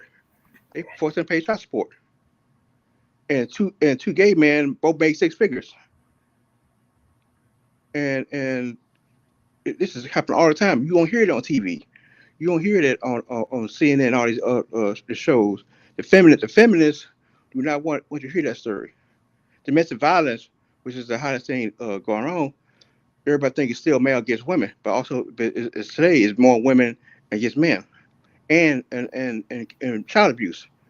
as high as today. Well, not only that, same-sex couples, especially women, lesbian couples, have the highest number Yes. of domestic violence. Yes, but you don't hear that every day on TV. They don't want you to hear see that. The feminists don't want you to hear anything like that. It's all about men this and men this, men that. And it's all especially especially in blue states, but in red states, you might hear it once a blue moon, but the key is still keep it on the low. My God. Thank you so much, Mr. Cook. Thank you so much for joining us. I appreciate you so much. Riva? Yeah, I just wanted to say something off of what he said, the first conversation, what he was saying about how bad the system is, especially with child support. Mm-hmm. Because even, I don't know if people know this, probably you guys probably know, but probably a lot of people don't. When you're married to someone, right? And say, for instance, you get into the marriage and the woman already has a child and you become her husband while she already has a child and you're a father to that child. When you guys divorce, you have to pay child support to that child, even though that child has a father. Yeah. And I give you another example. A man, she was married, got pregnant by her boyfriend. She admitted she had an affair. She admitted she had sex. She admitted this is the kid. But the problem happened was the baby daddy didn't have no job. So the judge made the husband, or about to be ex, to pay the child support because he had money. See? And the baby daddy was sitting there, and they are in court, and baby daddy sitting there rubbing her stomach. And there are some cases, and there are some cases where the judge will order the man pay child support even the baby ain't been born yet. How is a man supposed to feel comfortable getting married with this kind of environment? Go ahead, Chantelle. It's their season. Yeah, okay. Please. I was just saying exactly, Ameera, exactly. How can a man feel comfortable getting married and us just saying, trust me because I'm a woman? Yeah. No. Yeah. And I don't. I understand. I understand some women are desperate. They're afraid to be alone or whatever reason. But still, I understand. You married and you don't know. He come to ask you, is this your baby daddy? You don't know where you leave. When he leaves from work, you home or you work. You don't know, and unfortunately, that's happened. People just had that feeling. That's how Moral Poetry came about.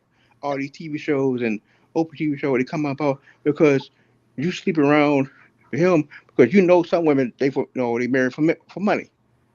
Majority of women today marry for money, and they can fake it. They can come around and act like you love. And soon as you get that ring, they do the 180. Surprise! And that's the reason why we got the high divorce rate in America.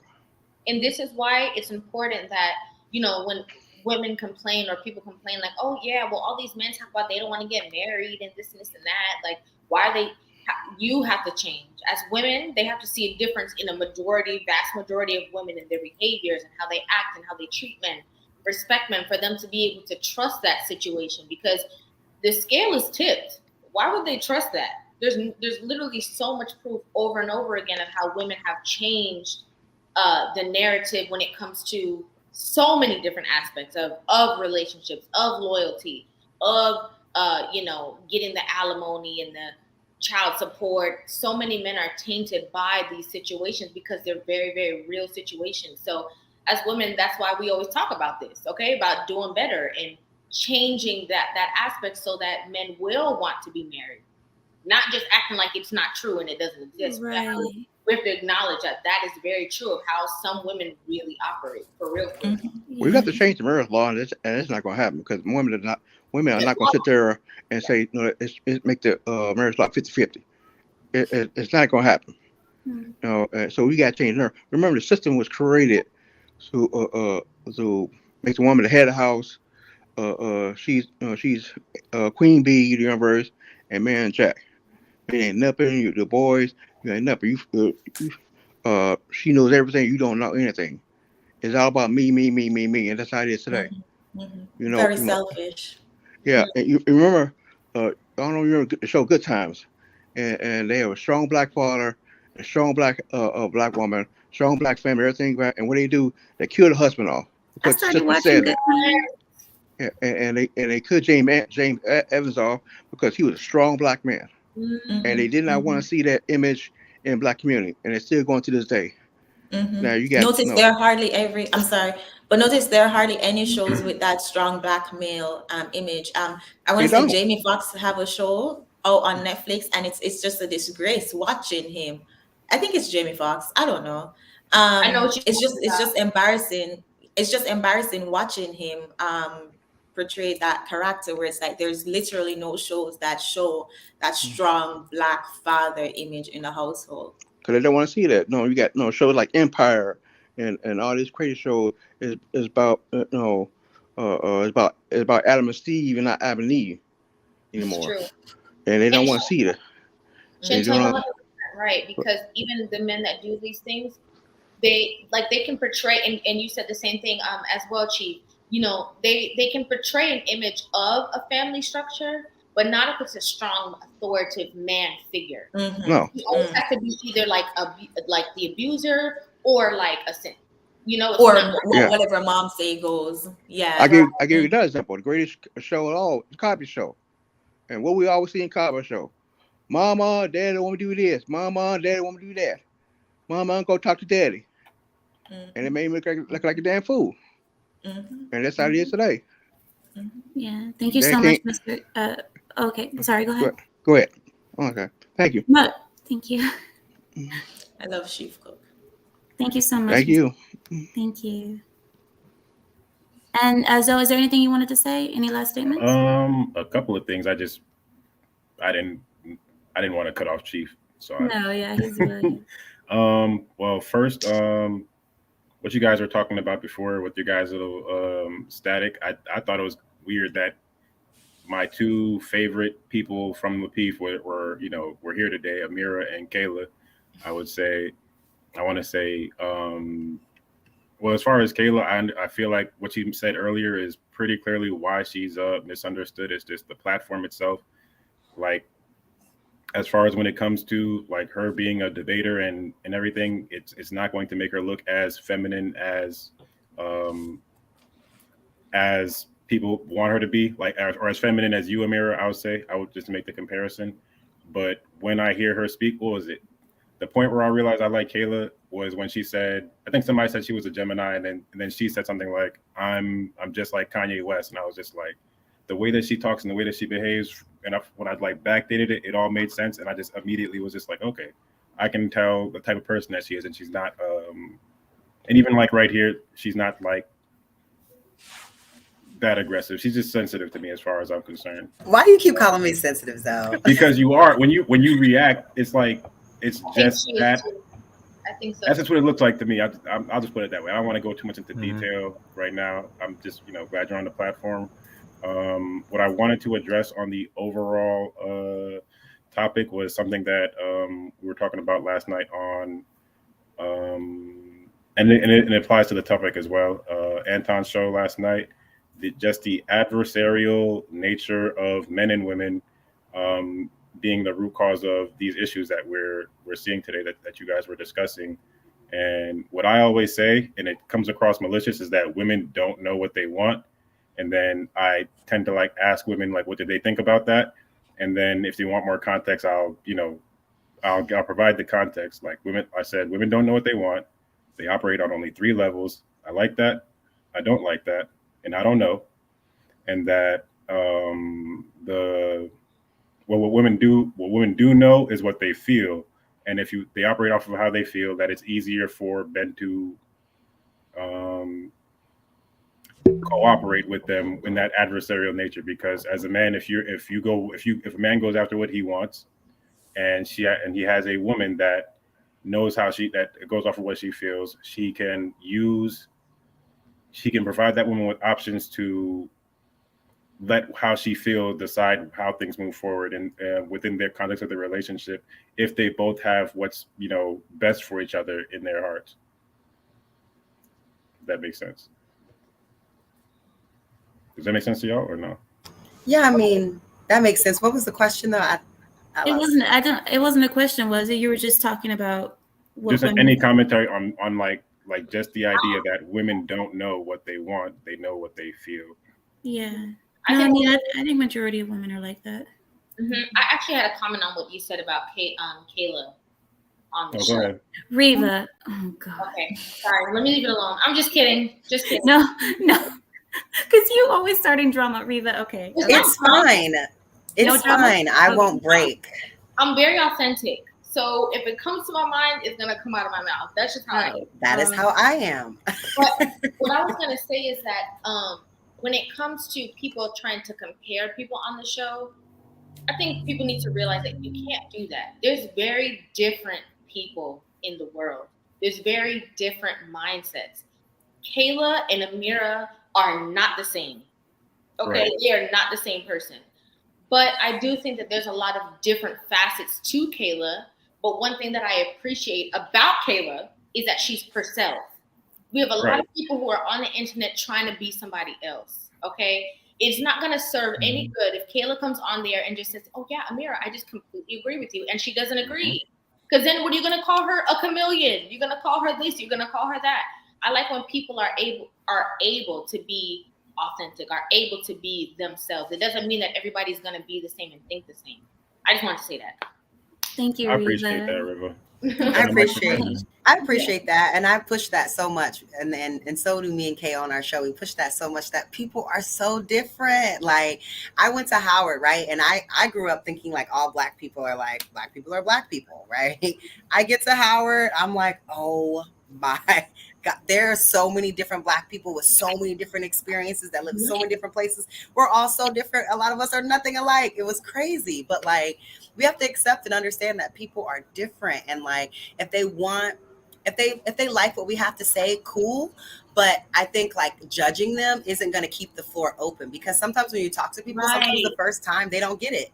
You know what I'm saying? Maybe they don't really get where you're coming from. But if you make them defensive, then they're not going to hear anything you have to say moving forward. Thank you. But if you can keep it open, then maybe the next time you talk, who knows?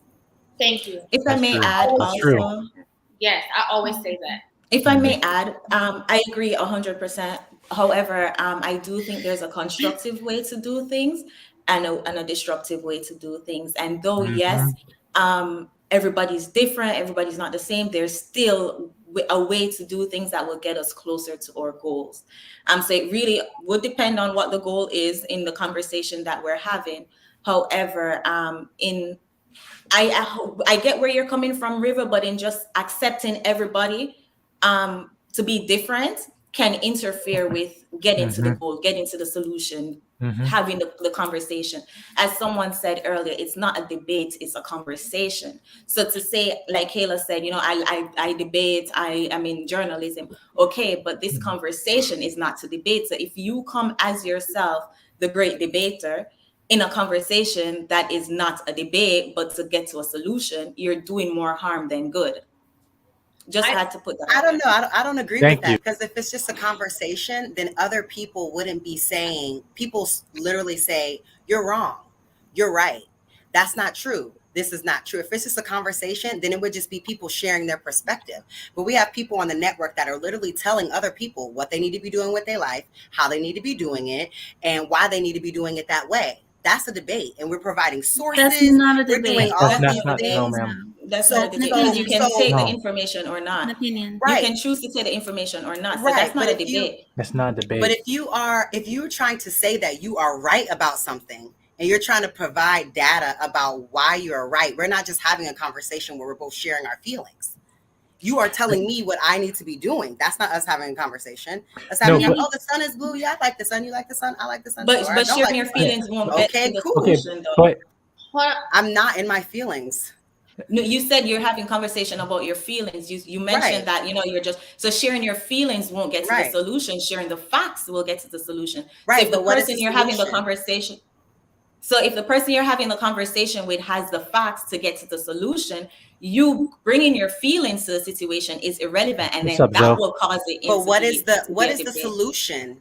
And who are you to say what the solution is? And who are you to say that you have?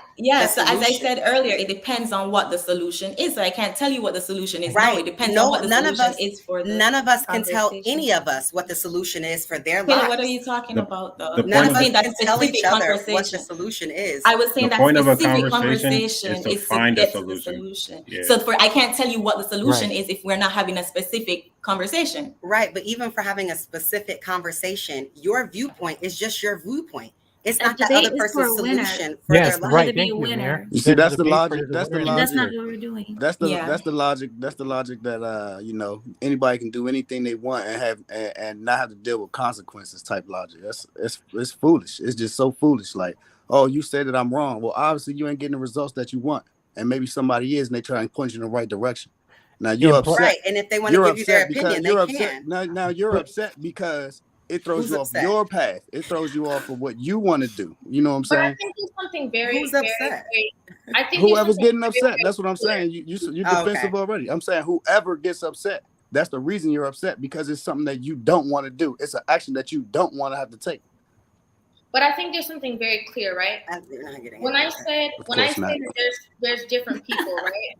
I wanted to use this for an example. When she came up, the first thing that Kayla said is, "I just went on vacation with people who are married, and I don't know if I want to be married." When we're having a lot of our conversations, it's about people who want to be married. So, No, I do want to be married. I just said there's Be married confused. couples that I see that I understand why marriage has a bad. We just had a whole conversation about why men don't want to get married. So I'm Right. saying I've seen displays on why people feel the way they feel negatively about marriage by being with married people. That's toxic. I understand. No, I understand the viewpoint, but what I'm trying to say is that when I was saying in the beginning, this is because Chantelle fed off of what I said, and then you guys had your own conversation. Mm-hmm. What I was saying about there's different people. One of my main things when I talk, girl Chantelle, we done had a whole person call up and talk about we sad and we this and we that because we're the pick-me's, right? My viewpoint always has been and always will be, I'm okay with having somebody who does not agree, because like Kayla just said, she speaks for people who think like her. There's a lot of people who think like Kayla. There's a lot of people who communicate like Kayla. There's a lot of people who talk like Kayla. And a lot of those women don't feel like it's a safe space for them to even come and talk to us, the pick-me's or whatever, because they feel like they're going to get the same judgment that they would get from homegirl around the corner. So like one thing that Kayla said, that this is why I'm even butting into this part of the conversation, is because she just said something that's so 100. She's like, maybe they may not take something away from the conversation today. Maybe they might not take it tomorrow, but you never know. They might circle back on your platform and be like, dang, what she said about femininity is true. And you know why I know it's true? Because I see it in her actions. I see it in her behavior. I see it how she approaches me. I see it how she talks to me. So she is having these different results. And you know what? Maybe I was wrong. So it doesn't mean that there's not a right and wrong way to communicate. Okay? That don't mean that that's not true. There is a right way to communicate. There is a right way to disagree. But everybody doesn't operate on the same level.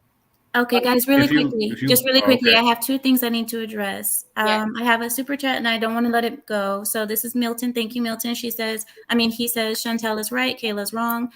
That's an opinion. Nobody get offended. The second thing I wanted to address is, Zoe, if you're ready, because I have other people waiting. Do you mind? Or there was one. I wanted to say something about the communication thing. Okay. Like if you look at communication as two people standing next to each other and pointing out what they see around them, like just honestly, you're going to realize that there's some things you can't see better from an angle that someone else can, and that you have to concede that, because then you have to be able to trust them, and you have to be able to have that part of the conversation to understand what it is. I just had that type of conversation with my brother like 2 days ago, from just looking out the window where we could both see water dripping from.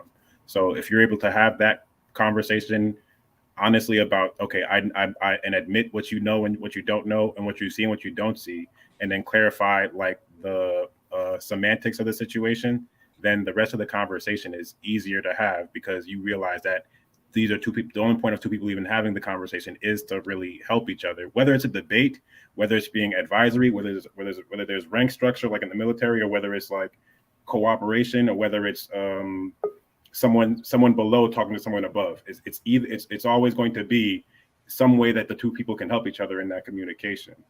The other thing I was going to tell Kayla practically and I guess behaviorally why I think she's sensitive, since she asked me earlier. I said I didn't want to answer it, but I'll say why. Villain, we want to kind of stay on topic. I know you're like stuck with like you're kind of stuck on Kayla, but just give us. I felt bad about that. So that's all. I was like, I could tell her. You don't have to feel. You don't have to feel bad. So there's Okay. nothing to feel bad about. Okay. Okay. But You're very respectful every time you come on the platform. Appreciate you. I'm sorry, guys. It just the way he was. It was another question for Kayla. Another question for Kayla. Let me tell Kayla about herself. It's like you want to call Kayla. No, Zoe's cool. He comes on our show on Monday all the time. He's actually cool. Like he's a cool guy. Okay, guys. Okay, so what do you guys think about the topic? We have a lot of men here, so I want to ask the men. What do you all feel that is the worst thing that a woman can do to you? Jedi, you were here first. Do you want to begin? Yeah, because I just want to jump on some points that you guys made, and what actually I'm giving was Kayla credit what she said, that this very thing of a women embarrassing their men in a way, like talking about your image of your entire family, not just image of him, of the whole family. And the same thing, you bring this honor, especially from African families like my background. Like there's a certain etiquette and decorum that you have to carry yourself, right? And I just said that she made a really good point there, because we don't really emphasize that enough on both sides too. Just as our image as people, conducting ourselves in a way that we're not, bringing shame to the family, right? But as you were talking about going on the media today, talking about media, how they portray, fathers and stuff like that. Like I give you one example, Disney, the Disney dad, where the mom's the smart one and the dad's the idiot. That's been going on for years, right? And then it's just like, and to a point, there's two aspects of the way you want to go for a solution, right? Whether, for men, either we control our media, by us, for us, or we have the women who have the majority of this media dominant, want to try themselves, have to switch the narrative. So that's what just two opposing solutions that you can provide to that. But that's what my answer is to the topic on that. But yeah. Awesome. But what about the question? What? So what's it? When nothing's going right, go left? No, I asked you the question just now. What's the worst thing that a woman could do to a man? Right? I just said it was embarrassing him. Like publicly embarrassing. I said it. Oh, okay. Okay then. My apologies. No, that's all good. That's all good. Yeah. Okay, Zarin. I think it's like a close 1 and 2. It's number one is solid. You know what I mean? Like if you have a kid with a woman and you find out at any point in time, you know what I'm saying, after you done already started taking care of that baby and stuff like that, that is not yours. That's like the number one thing to me. That's concrete. Number one, nothing could beat that type of betrayal. But I agree with Teddy Riley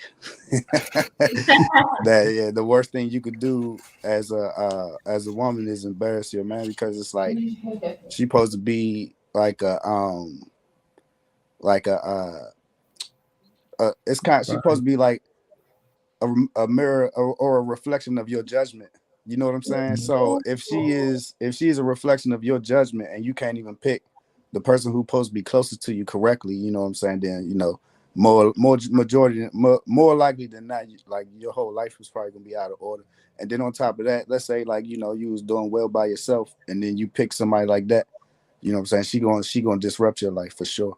You are so right. A woman can make it better or destroy whatever you have. Mm-hmm. Yeah, so I think that's the number. I think both of those are important, but I think the number one thing is having a kid with somebody. The logic that we married and we shouldn't have. You should trust me and all that type of stuff. Like, so if I was like a super, if before we got together, I was having all types of women in and out my house, or in and out my DMs. You know what I'm saying? Always text me. I have a whole bunch of girlfriends that know about each other and everything, and I choose to get married to you. The possibility of me cheating is there. You never gonna check my phone. You never gonna look at my DMs. You know what I'm saying? Trust but verify. You know what I'm saying? It's whole logic to think that you shouldn't make sure that child is yours. But the DMs, like checking people's DMs and checking their phones, speaks on another toxic part of Yeah. I'm saying that as a just as an example. Like if you knew that like 9 out of 10 women like really find me attractive and really just ready to risk it all for me, you would be ready. You would want to make sure that I'm not doing things that's embarrassing you. So I don't know. I don't know about Yeah, that. but because I checking think that is phones. well, I know you wouldn't. I know you wouldn't, Ameera. You know what I'm saying? But most women, especially most no, black women, but would want to make but sure. the woman should always think that. She should always think that her man is desired no matter what. And she should keep herself No, right that's and I tight. know. I You understand know. what you're And saying. he should think, and This he just should for think the same. this is just for my And example. he should think the same, right? This just for my example, right? Like extremely desirable. You know what I'm saying? Not just desirable, like extremely desirable. You're going to be snooping around with something. You're going to be doing something to be like, let me make sure that he's just not out here doing whatever the hell he wants to do. That's what I'm saying. Like that you're going to do something to ensure you're going to talk to him or something. So for someone to say that, oh, I feel like, we shouldn't have to do this because we married or whatever the case may be, to me, that's just insane logic. You know what I'm saying? Because it's possible that that the child is not mine. That is a possibility. So I don't know. What do you think about that, Aaron? Oh, go ahead, Rita. That's actually the. Oh, go ahead. You want to finish? Oh, I'm sorry. No, the only thing I was just going to say really quick is that I think that the fact that the man feels like he has to ask that question, there must be some valid reason why he has to ask that, why he's asking you to do that. So is that not valid enough that it's possible that it's not mine? I mean, if you're in a happy, healthy relationship and there aren't any major issues or problems. No, there's money involved, there's legacy. Hold it on, has Aaron. nothing to do with you. Let me get in because it's the main reason I wanted to get on this actual topic of when it comes to paternity tests for children. Because this is something I actually really champion for men all the time. Should be mandatory, right? See, the thing I want to say is there's a lot of disingenuous sentiments going around about women listening to men. And to be honest, men have to be stoic, right? So we're not really allowed to convey our emotions, right? So I have to come at this from a perspective that's not emotional, right? Even though I'm a man, I do have emotions, right? So because I'm aware of that, I have to say most women on this panel know that is a huge issue for men about knowing the paternity of their kids, and it bothers them. And it's for the majority of men, and y'all know that sentiments y'all have heard y'all whole life, but we constantly get pushback. Oh, fair enough, Kayla. You might not have heard that from men around you. You said like your whole life. This is all new to me. Okay, listen, I understand that. I don't know specifically the man in your family where you grew up, but specifically in America, it is a big issue for men, and I don't think that's shocking to hear. But what we're noticing is that we're hearing women saying, "We want to hear from you guys. We care. We want to listen." But when it comes to this topic, we get huge pushback.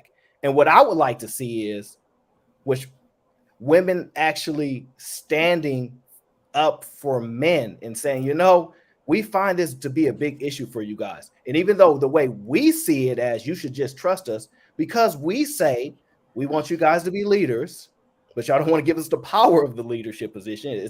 I think it's a disingenuous statement most of the time when women say y'all supposed to be leaders. I think that just threw out there just so that y'all could take responsibility off yourself a large majority of the time. This is a huge issue for men.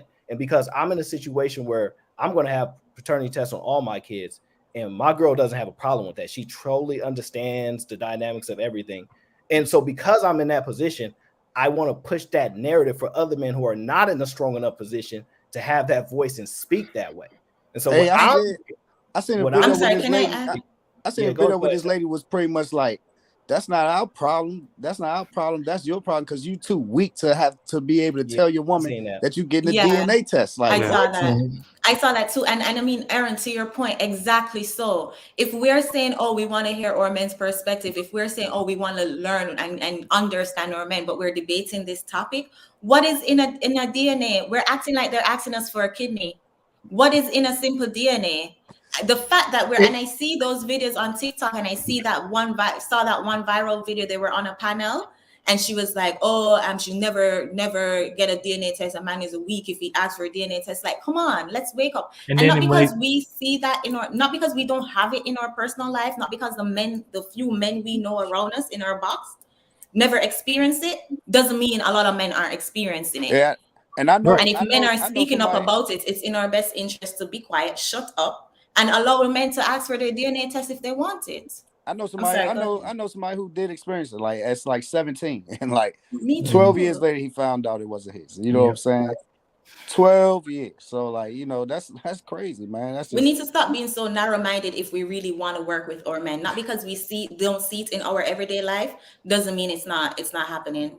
But on that note, there's it's almost counterintuitive in terms of the points. You have the right to either terminate and delete this child. I have every right to know at least this child is mine in the first place. Thank If you. that ain't not Exactly. right, then that's free of charge on your end, whatever, and not affecting your body. I'm just identifying, is this child mine? Can I And just then- address something really quickly? What is going on with the chat?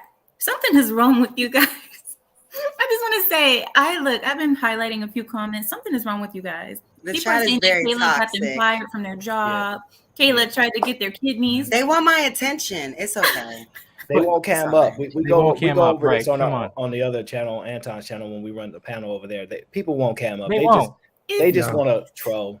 But I just want to say, that's so true, Chantelle. Because what is it to you? If you know, and come on, as women, and I know what the problem is, though. I like what Aaron said too, but as women, we know. Okay, if you know you're not doing that, what's the problem? It's the inference. It's the inference of trust. It's the inference of trust. So if you're in a good relationship with a man, his past might have him. I've had two friends, I had a cousin and a best friend, right? Best friend from college, dated a young lady, short-term relationship, find out she was pregnant. So he was doing his part, taking care of the child for about a year. I was just coming back out of the Navy. I didn't know he had a child by then. I come home, who's his baby? I'm thinking it's one of his siblings' kids, his sisters. This is my kid from the young lady he used to date when I was gone, came home to visit. He was dating her at that time. He said, yeah, at 9 months, she had a baby. A year went by, like I said, he went and got the test done. Or not test, she put papers on child support. And they, of course, had it where he had to get the paternity test performed to find out the child was not his. Now, there's two situations that could occur. One, either she was reckless, not knowing she was already a bun in the oven, so to speak, or maliciously knew she had a bun in the oven, but it did not like to pretend the father, and she wanted to put it on him because, like I said, he was a guy, professional, he's a teacher now, and wanted to put it on him. Like I said, you learn from three ways: witnessing, listening, and experiencing. I witnessed it, so I said to myself, I have to say, Mr. KP, I have to say, the lead attorney did a video, and he talked about when he was in college, how a girl basically tried to put a baby on him. And he red pill video. Yeah. Yep. And then my second, I'm gonna put this quick story about the paternity test, how it comes back to haunt you. My cousin had a bad situation when he was younger, like 19, 20, young lady put a baby on and found out it wasn't his. So long story short, when he's in his early 30s, he's a professional working in a corporate, in a managerial profession at his job. And the young woman that worked there was a secretary. They had a relationship. She became pregnant. Him still thinking about years prior, he went and got the DNA test done behind her back. Baby turns out to be his, but she got wind of it. When she got wind of it, she put papers on because they had an agreement. She wouldn't have taken to court because she felt insulted. So I can see the standpoint. If you deal with a certain woman who's got, it's all about character. If a woman's got good character, you should give her benefit of the doubt. But if you have a feeling that she's capable of that, nope. Then yeah, you might want to get the DNA test off the bat. But if you got a female that you deal with and you've been reading her, you're like, okay, I'm gonna get the benefit of the doubt. But you see little stuff during the relationship after the child's born, then you might be like, I might want to get that DNA after all. So KP, let me ask you, if him doing it behind her back, do you think that is the better way? I don't think you could do it behind the back. They weren't in a relationship. Yes, you can. Once the child's already born, you can swab their mouth, swab your mouth, send it in. They mail you the results. No one has to know about it. How anybody got wind of it because he was running his mouth. Because literally, like, I have a friend that did the same thing. It was his baby. He just wanted to know. She never knew. I only know. None of our friends knew. But he just wanted the peace of mind. He didn't want to insult her. So I thought that was the best way. I said, don't tell him, Aaron. Don't tell her. Don't tell nobody. I guess it's not so that Aaron, how is it a problem? I'll expand on why it's a problem. The primary reason why the pushback comes is because we claim all this trust is the issue, right? Exactly. And so what I found is this. So what I found is I have relationships with women, and it's not an intimate relationship, right? But we have a really close relationship, and they tell me things that they won't even tell their partner. So what happened with Kayla? She has knowledge of a relationship that she's not even in, that the other person doesn't feel comfortable enough to have that conversation with them. So when you hear Anton talk, and he says, advised him we talk about everything. There is nothing we don't talk about. So with me and my girl, we talk about everything. There should not be any conversation that we can't have with each other. So that's why I say it's an issue to do something behind someone's back. But some people don't want to do that. You just say you thought that was the best way to go. I do think that's the best way. We've been then you advised him against it.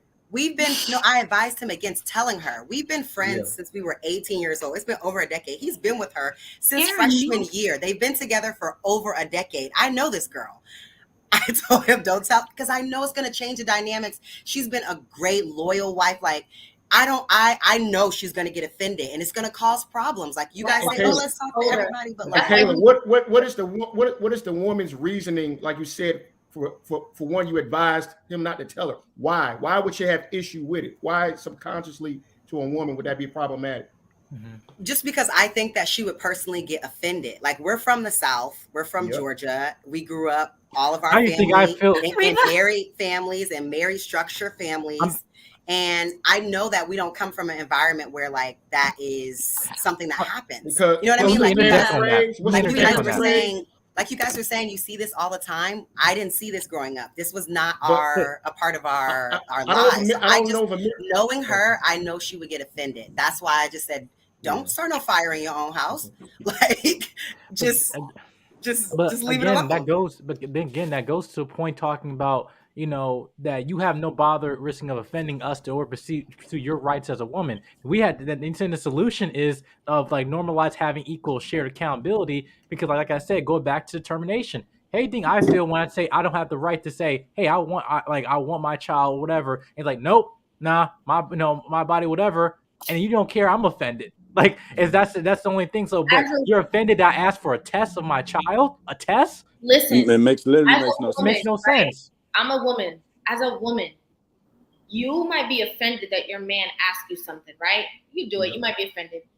But you know how much more offended you're going to be if you find out that another woman knows more about what's going on in your house than you do? You ready to split up. Ameera, why you keep saying I'm wrong, Ameera? That's what I'm saying. Well, the thing is, the reason I say, Aaron, the reason I say this is because when it comes down to legacy and a man investing all his money into this child and having him have his last name and his first name and everything, I don't think that the woman's feelings should have anything to do with if a man wants to get a test. I don't care about your feelings. Right. But also, that's also to Rivah's point. I'm sorry, go ahead, Ameera. No, I was saying because Aaron was saying that you should be okay to talk with your partner about it. And if you have to have a secret, then that's the point. Then that's the problem. I'm sorry, that's not the point. It's a problem. I don't think that's a problem. I think if the man has to do it, he should do whatever he has to do to make himself okay. But does he have to go to another woman and talk about it? I don't think so. He should keep it to himself. To Rivah's points, I think that part, when Kayla mentioned that part, I think that was the red flag in the whole situation. But to Ameera's part, if the woman is submissive, if she's a submissive woman, she shouldn't have a problem with her man getting a DNA test. If she's allowing the man to lead, he's leading in the direction of getting a DNA test. And this goes right back to what we were saying in the beginning.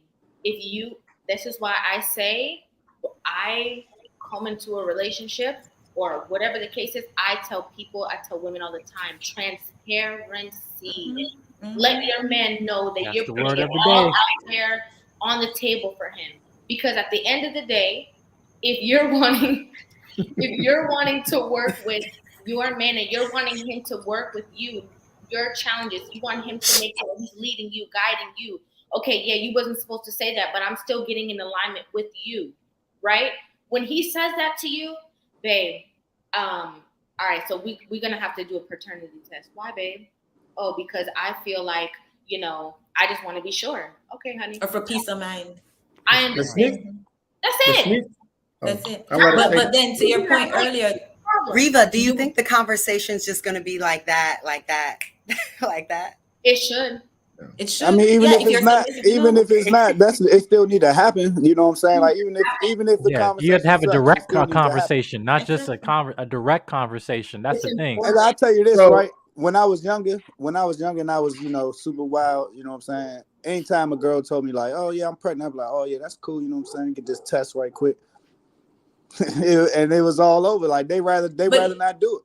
You know what I'm saying? You're reckless though, bro. That don't count. You reckless. They rather not do it. You know what I'm saying? Like that's my point is though, like if you're so trustworthy, you know what I'm saying? Like you should be willing to, oh yeah, let's do this, follow through. You know what I'm saying? Like they ain't the reason why you're not trying to follow through, you know what I'm saying? Like you just not, I don't know.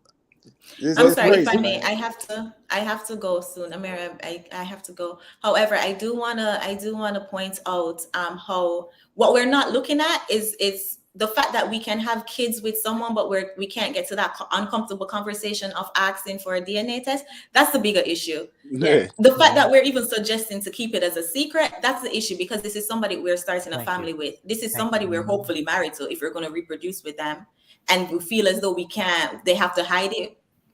That's the bigger issue that we should be discussing. And I wish I could stay to discuss that issue, but I do have to go. Thank you so much, Ameera, for having me on. Thank you so much, Chantelle, for being with us. Come back. Definitely, come back again. Definitely will. Cause I'll see you tomorrow at our. Yes. Everybody on the panel, it was nice meeting you guys, and I appreciated this conversation. Nice. Thank you for having me so much. Thank you so much. Bye-bye. If I could just say this in closing, the phrase we've all heard, this is, I don't know if it's just South or no, you know, is mama's baby, papa's maybe, daddy's maybe. So wow. Come on. Yes. So that phrase itself tells you that in a relationship, if you really don't even need to get a DNA test, the level of trust in that relationship is so strong. The character of both the woman and the man is so, you know, it's not. I know that's my baby. I know why, because I know my woman. That's my baby. So I can see the aspect as a woman feels somewhat disrespected because that's telling her somewhat that he doesn't fully trust her, and he needs some form of objective quality evidence that baby I'm gonna tell you why. I get another. I can give a great example. I'm older than everybody here. I'm 50. I can give one thing that women don't do. As soon as you find out you are pregnant, you put tell them know, hey, I'm pregnant. And so you can think, the guy can think, okay, when we had sex like what? Last month, or like where it is last month, so you can so make sure you think, okay, yes, it's mine because we had sex on that month. The problem is women that don't say that now, they wait 2 months later, then say, now I'm pregnant, and that's another mistake women make. You know, I want to say something onto that point, Mr. KP, because I think that the issue is that a lot of men have had good faith. That's why some of these men feel this way so strongly about the doubt, because they've been the men that have said, oh, I can put my life on the line, that's my baby. And it's not. You could thank the Maury for that for the last 15 years. We think. All I know is I don't know how you can't get PTSD seeing these kinds of things on the internet. And I said this before, like a show long time ago, how you could just get PTSD from just going on the internet and seeing these toxic relationships. This really speaks to that. But go on, sorry. There's one more perspective I want to cover really quickly when it comes down to the paternity test. The one thing that, aside from Ameera and aside from Anton, who are never getting divorced, right? Because that's not in their view, and I accept that, right? But there are other people who think differently and see the world differently. And because of that, when relationships end, there's a battle. You will always hear a woman say, that's my child. She don't say that's our child. She say that's my child. That's the general sentiment. And obviously not all women, but that's the general sentiment. And so what happens is I have an obligation to my child, even if this marriage don't go to the completion, right? So I owe it to my kid to find out now instead of 30 years later where she could have forgot whoever else she was potentially messing with or whatever the case is. Because there are people on this planet who do not know who their father is. And there are people, if you watch Paternity Court, and it's real, it's real, even though it's for entertainment in a lot of ways, it's still real. You see the breakdown. There are women on this planet who don't even know who their father is because they waited 30 years. Mama, like, I'm sorry, I didn't know.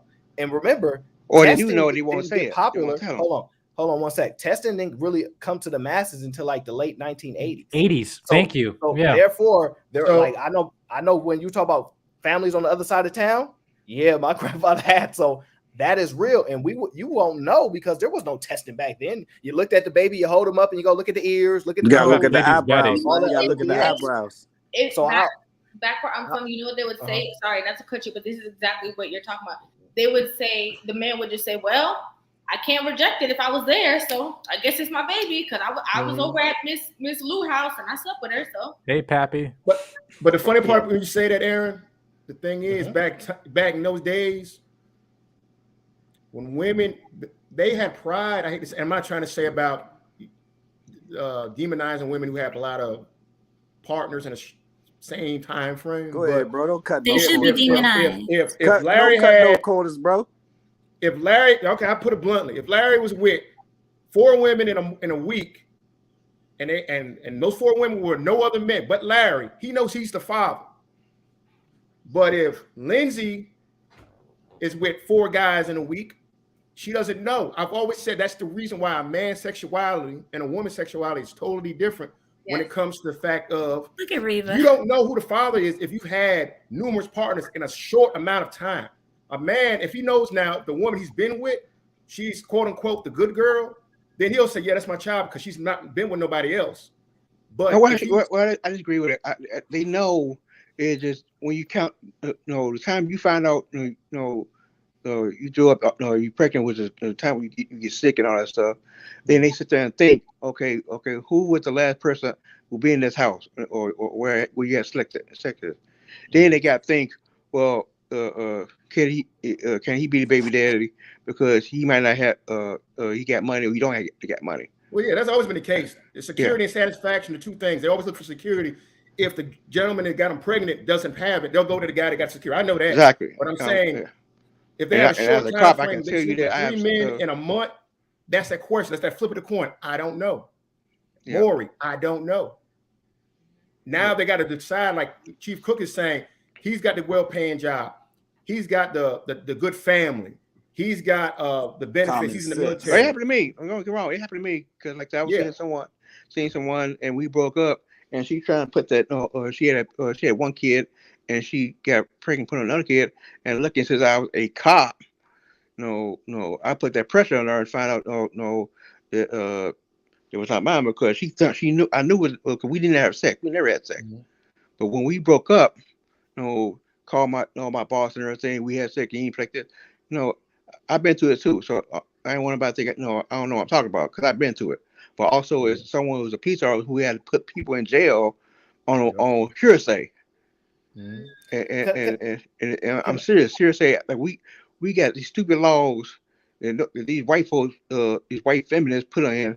So I gotta believe everything this chick says, regardless of what.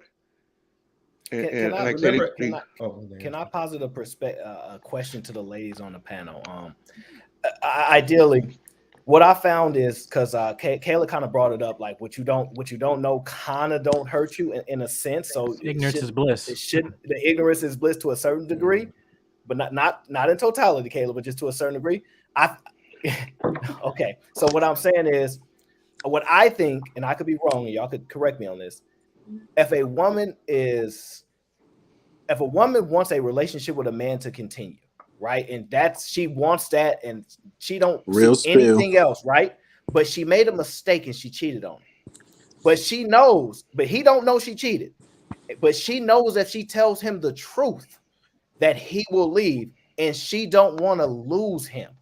What was the word we talked about? Do you think that a woman who does not want to lose this man that she knows telling him the truth will cause him to leave, will tell him the truth, or do you think she will sit on that? I think you should have thought about that before you cheated on him. Mm-hmm. That's number 1, because there's so many steps to cheat. You have to go somewhere, you got to get in the car, you got to get in the bed. Okay, you got to do a lot of things before you do that. So you should have thought about that the whole way through. However, at the end of the day, regardless, I would say I have truth serum in my veins. You have to tell this person. Transparency. You talk about transparency. You have to.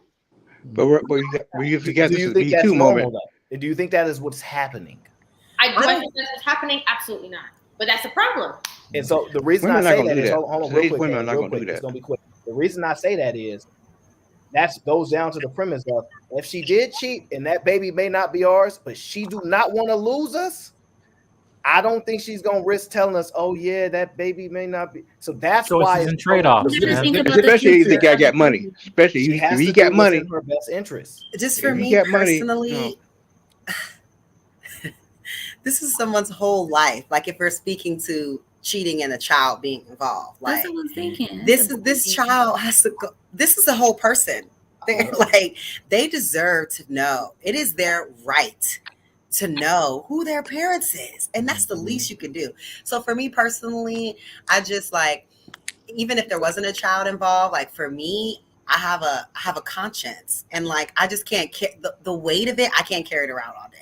I don't want to carry it around all day, so I'm just gonna have to tell them. And before I tell them, I work on my exit plan, because there'll have to be an exit. If you're saying he's gonna leave, I work on my exit plan, and then I'm gonna have to tell him, because it's just heavy when you're carrying such a big lie like that. I don't know how you. It's such a big lie. It's such a big lie. You probably should get it over with as fast as possible. Rip the Band-Aid off, and then work on your exit plan. Aaron is saying that you're going to lose a man that you want, so you have to think about, because most people make a selfish under that decision. mindset, right? Under that mindset, right? That you want to keep just think but about it's going to right? ruin you. That guilt is going to eat at you, and it's going to ruin you. Hey, So, like I said, get your exit plan together and then let him know and get gone, because he's not going to stay with you. But sis, if you were so scared to lose him, you could have thought about that on the way there. Well, of course, but we're talking about after the fact. After the fact. And women can make mistakes, right? Women can make mistakes, right? Did Issa tell Lawrence? Jedi. Wait, hold on. Women did Issa tell Lawrence? Women can make mistakes, right? We're not doing this, okay? I'm saying Lawrence found out himself. Lawrence asked Issa, and she admitted to it then. She didn't tell. So right there, when a woman hides it, and she you find out omitted, by but going she through didn't the lie. phone, Still or bad. you find out by a friend, that's even worse. Because you're like, wait a minute, you've been hiding this for how many months, and you still want woman enough to tell me? They're not gonna stay with for you. real. Yeah, They just might stay with you if you tell them like as soon as it happens. Yes. Who knows? Some guys might get raised. That's Hey, look, possible. some guys. I always think about this, right? Like he would not have known if you did not tell him. And if he knows that he would not have known if you did not tell him, your chances might be a little bit higher, but you have to tell him. You cannot know. I give you a great example. The guy in the military, they go to deployment 6 months to a year, and they come back and they got a baby in the hand. And I ain't touched you in a year, so how you get a baby? Yeah, I was in the Air Force, and that shit used to happen all the time. That's right? exactly. That used to happen all the time. All the time, exactly. Especially you got brown eyes, you got blue. There ain't no baby. But here's the thing, you're insinuating that the fact that why women is showing your conscience, like Caleb, but you're assuming that these women have any type of shame in them. Yes. Like that's the question. It's like, are these women actually, are these women actually having any shame in their, in the heart? And then if that's not the case, and no guilt, then that's another problem. Like, I feel like they didn't do anything wrong. So that's why I want to insinuate, like, well, it can ruin their guilt. Like, there's some, and going to what Rivah said, there's more people who are not telling the truth than are. So there's more people, I guess, in your response saying that are carrying this guilt, are carrying all this type of shame. But it's like, if they're doing it so much, why, why we say women put themselves in a position where they have guilt and shame? Because I think most people are selfish mindset, go for the path of least resistance. Even that means not telling the truth. Yep. Yeah, They reason their way to the next issue and to the next issue and to the next issue, and you just keep reasoning it, and then next thing you know, you got a lot of bumps under your carpet. You know what I'm saying? Keep sweeping all that shit under the carpet.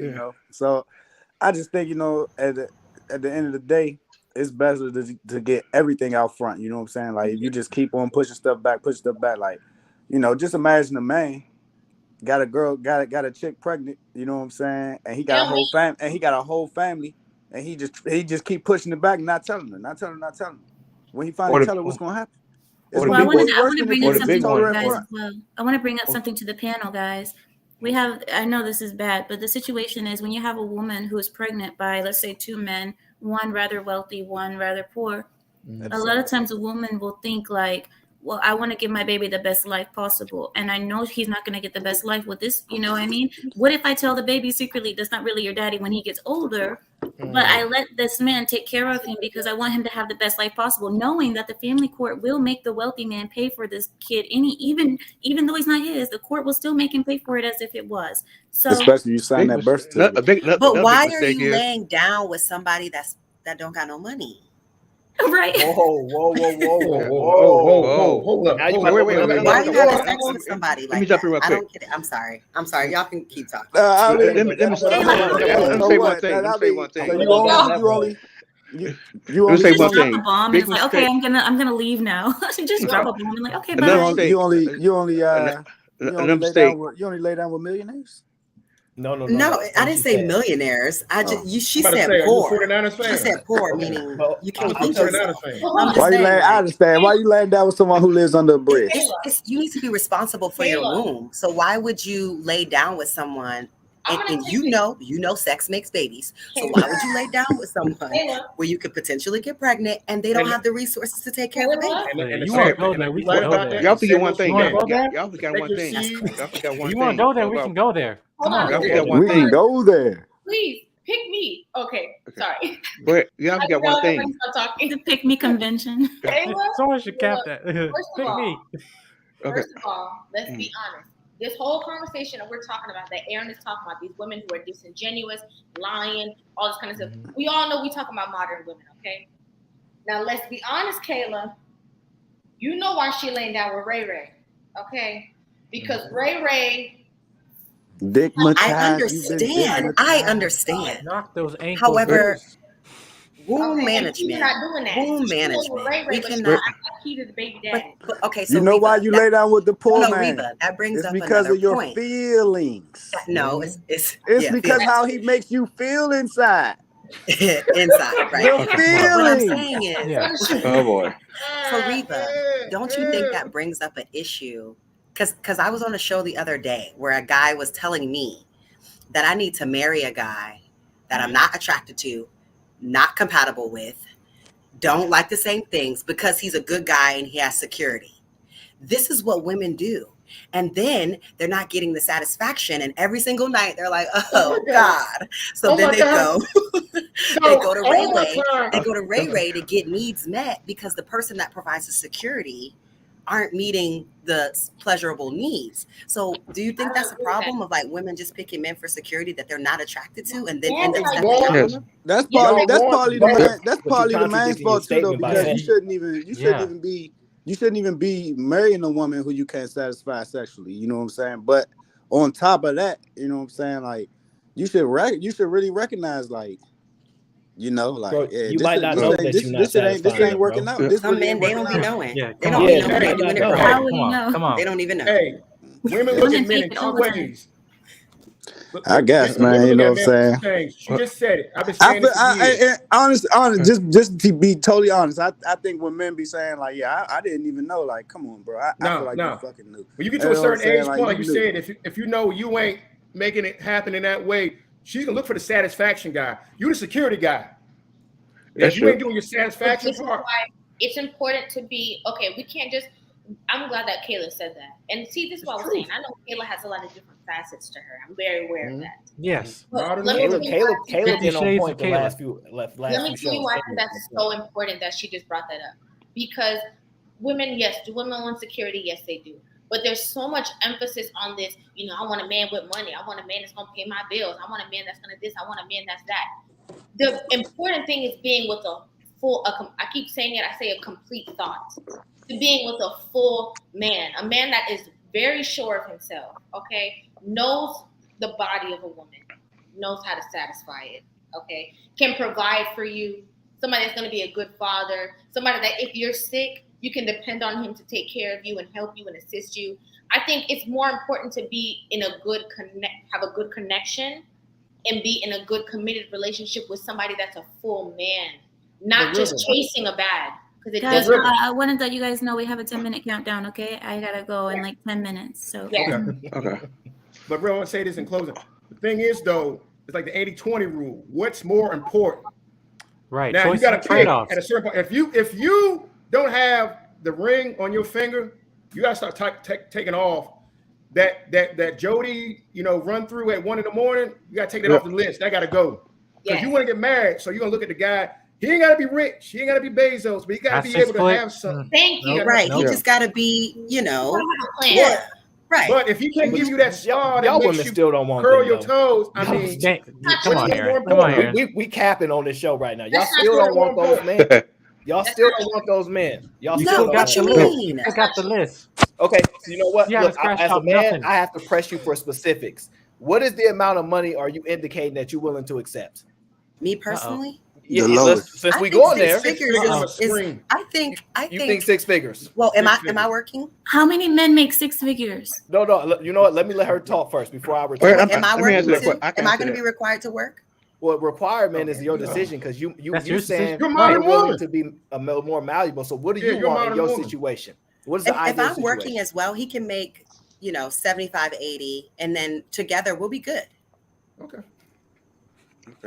I mean, 75 to 80 Because she's being yeah. honest. That's still, what I'm that's making. still a We little both high, making but, similar it's above amounts. average. In that household, we'll be good. Well, first of all, I'm going to tell you why. Hold on, Chief. I'm going to tell you why, and I believe she's genuine and being honest with what she's saying. Mm-hmm. But if these scenarios were so applicable, women would be getting these results. Yeah, and what I'm sure. saying is, you guys, even though it sounds, no, I'm not saying you specifically only, right? But I'm saying even though it sounds all and well, these combinations are not is what's showing. We're not seeing this happen. For some reason, there are enough men that make the amount of money that women are willing to say out loud. Well, first of all, guys, women, there are guys who are making 6 figures. The problem is they ain't 6 foot.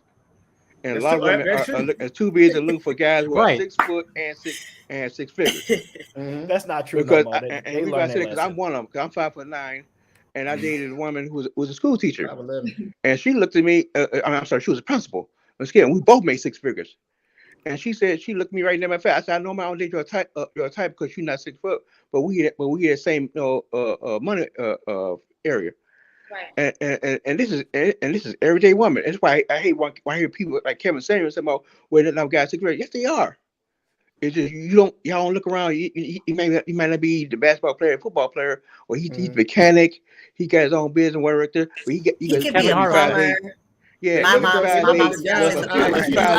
well over 6 figures. So I don't know why y'all trying to act like it's like hold on. The one point you're missing. He's 5'8". He's 5'8", 5'9", and they did a TV show one time, and this one dude, he was a billionaire. He had a lot of money, but he was 5'5", and all the women looked there and said, "No, I won't date him," because he was 5'5". And this poor black man, you can have a Tom Holland Zendaya thing. You know the height difference in that relationship. Come on. You know what? And I hate that, but I'm that person. I'm sorry. No, don't gotta I be need sorry. you to be at least as tall as me. Thank and you, I'm 5'8.5". I'm almost 5'9". I just feel like. But you're making my point, though. But you're making No, my it's point. not. No, She's that's not adding accurate. parameters. She's adding parameters. That's not. No. That doesn't make any sense because if Kayla is taller than the average woman, then that's different. But the average woman is 5'4", asking for a 6 foot man. Kayla is reasonable with saying like, I just want a man that's going to be my height or taller because of her. No, it's height. reasonable. But I'm saying she's adding parameters to her other standards that we. That's not true, though. That's not. Come on. But every single. No, everybody listen. has Every standards. single situation What's important? isn't Guy the with 6 same. foot or guy who got 6 figures? Huh? What's important? Guy who was 6 foot or guy who had 6 figures? What's important? 6 figures. We can work with the height. So if you was 5'9", there you go. If he was 5'9", as long as you're as tall as he had 6 as figures. long as you are at least 5'7", I know, 5'8", we can make it work. I was rooting for my you, college Keila. boyfriend I was with for 5.5 years I was like, is 5'8". We're the same height. That's what I'm about to say. Please. So that's straight. If you 5'9", 5'8", y'all the same height. We're the same height. I can make that work. And he pretty much he doing well. That's straight. I'll make it work. We can make it work. But Kayla, he got to be charming too, right? Right. Of You course. gotta be adventurous. You gotta go like to go to museums. Let's add parameters. Let's add parameters. Of course, it but ain't just the money. It ain't just the height. I can be the charming one. It's okay. You can't act like she can't have no standards. You know? No, I'm not. It's not about. I'm not saying she can't have standards, bro. Listen, women should have whatever they can get. I support them to get whatever they can get. But what I'm indicating is, first, if we put parameters out there, we'll say, well, no, we can make the money thing work, or the height thing could work. But we got to add the charisma. We got to add the charm, like all of these other parameters. A mechanic might not have it. Kayla, but he might got everything else. Question. The reason why I'm just saying. Kevin Hart. I You didn't have understand money. that women do have like You take standards. care of how you didn't have that money. Oh. Men got standards too, though. Don't disrespect. Oh, I was them. saying, sorry. I was saying the reason why I agree with what Aaron is saying is because yes, women do have standards, right? Women do have their preference and all that kind of stuff, and that's fine. Everybody is allowed to, have whatever preference they want. But the reason why there's so many men that are always like, see, no, you tripping, is because we have to remember that we're talking about these same modern women that are very delusional. Okay, I want to be the basketball player. He make this amount of money. He home all the time. He rub my feet. He cook my food. He do all of these things. Good in and he bed. all-star, but he don't cheat. It's like, girl, what are you talking about? 5 minutes, guys. 5 minutes. Okay. Well, I'm sorry, Ameera. I came on here and went crazy on your shot. No, you guys don't. I'm just letting you guys know. I don't want to just hang up on you guys and be like, all right, bye. I'm not gonna do that. I thought Aaron asked good questions. Like, I get where you're coming from, Aaron, but it's like a give and take. You know what I mean? Like, in every situation where you're judging a guy, like he has, you know what? You got to make concessions. Every single person, you're going to have to make some kind of concession. So hey, he may be man, a great guy, great charisma. He got money. Maybe he just don't have the height. Make the concession. You know what I mean? Like, so you just Kevin make the Hart's concession. great. So, right. You know, a lot of people nowadays saying like, if you out here dating, like multiple people nowadays, like you can't be yourself. You know what I'm saying? Like you just can't be yourself off bucks. I mean, that's what a lot of people. Why not? I think you should do that because if the sooner they get to know you, the sooner you can figure out if it works and the less time that you waste. Well, let me say guys. I'm talking about guys, I guess. You know what I'm saying? Because guys is really trying to learn a certain thing. You know what I'm saying? Women trying to learn something different. So guys is like, man, you just can't be yourself, man. Because even though a lot of guys, are just trying to have sex, I think a lot of guys is like, if they ran into like a woman that was different from majority of women, you know what I'm saying? And they had like you said, man, you gotta be attractive. You gotta have certain type of you gotta have like certain type of qualities and stuff like that. So I think if a lot of guys ran into the right type of woman, then I think that that would slow them down and get them to thinking about doing other things, maturing faster, and all that type of stuff. I'm gonna say something really horrible that a lot of people are not gonna agree with, but I'm gonna say it anyway. The thing is that women, we have to get into alignment, and we need to realize, though, at the end of the day, you can have all of these things in your mind, you can have all of these opinions, all these wants, and all this stuff, but it's the man that's going to put a ring on your finger. So you need to go ahead and get in alignment. You can have a list if you want to. There's nothing wrong with that. I know what Sierra said about the prayer and stuff like that. I'm not saying there's anything wrong with that. However, you have to realize that. Not Sierra. Right. Another thing, right. Let me add something to it. Let me add something to it. You are not Sierra. Yeah. We gotta allow Ameera to close the show. We have to allow Ameera to close the show. Okay, let me say one thing. We have to, Chief. You got to hold it for next time, bro. I know it's hard. Go ahead, Ameera. Guys, I would appreciate that so much. I do want to go around the panel and let everyone get their last words that will not be responded to. Okay, rule. Last words that will not be responded to about the topic, and then we'll close it out. Okay, guys. So let's start with the ladies because that's what men do. We start with ladies. Ladies first. Rivah. Huh? I always got something to say, child. Oh my God. No, but I just think that again, this is based off of just everything that we just said. Men are allowed to have a standard, and there's a lot more women than there is men. If you want to be married, you're gonna have to get into alignment. You're gonna have to get together. You gotta work on yourself. You gotta elevate your mindsets so that somebody can go ahead and pick you and make you their wife. And then also, I just wanted to say I love this panel right now. All these callers, Chantelle, Simone, this was such a great conversation. Yes, everybody on here right now, I don't want to say all the names, but everybody on here right now, I absolutely love the conversation. And of course, Chantelle, Simone. So just wanted to say that. Appreciate it. Thank you so much. Kayla? Yeah, so it's been a great conversation. Thank you guys so much. Rivah, I appreciate you. Ameera, everyone, Jedi, I see you all the time. Everyone else, thank you guys. I think overall, it's been a lot of good perspective. And I think hearing other people's perspective and how they do things will always, create more for us all to think about. And I think that's the ultimate thing at the end of the day. I want to see our people do better. I want to see healthy relationships. I want to see happiness. I want to see all these things. So whatever we all need to do individually to get there, I would encourage us all to do so. And, just being open and honest and just being authentic to self, because pretending is not going to get you anywhere. So definitely just be yourself. And I appreciate everyone tonight. Thanks. Definitely, Kayla. Jedi? Yeah, thank you again for having me, all. You know, you guys are all family and everything. And Riva, I know I share every like sentiment that you have as well. Everything you shared. But yeah, this is just like we're having a conversation. We're talking about, you know, yeah, we want people to be better, but we also have to make better choices, right? You know, you mentioned about, you know, going back into alignment. Like I agree, you know, that as men we have to get alignment to our priorities. You know, women, you know, same thing. You know, get alignment along with all the modernism that might be perpetuated for you to be conformed to a behavior that's not in one should be in your natural nature. You know, same thing on men, you know, us trying to be more feminine in our nature, and yet we're complaining why, you know, men are not leaders and why women are not being helpmates. So it's just counterintuitive. So I think, you know, we just got to be back in alignment with what you're saying. But when we have these conversations, when us as men, you know, coming, giving our point of view, it was having the conversation, being respectful, but also more importantly, having provoking conversations, meaning that, hey, listen, I'm not telling you I'm not telling you what you want me to say. I'm telling you what you need me to like. You know, I'm telling you what you need to hear, and not really pulling punches and stuff. Because even though you might feel offended, doesn't mean I didn't tell you the truth. So, yeah. Definitely. Thank you, Mr. Chief. Just thank you. I won't go anything further. I just want to get quick. Is that everybody can take their physical responsibility on a relationship, both men and women. So let's leave it at that. Yes. Thank you, Aaron.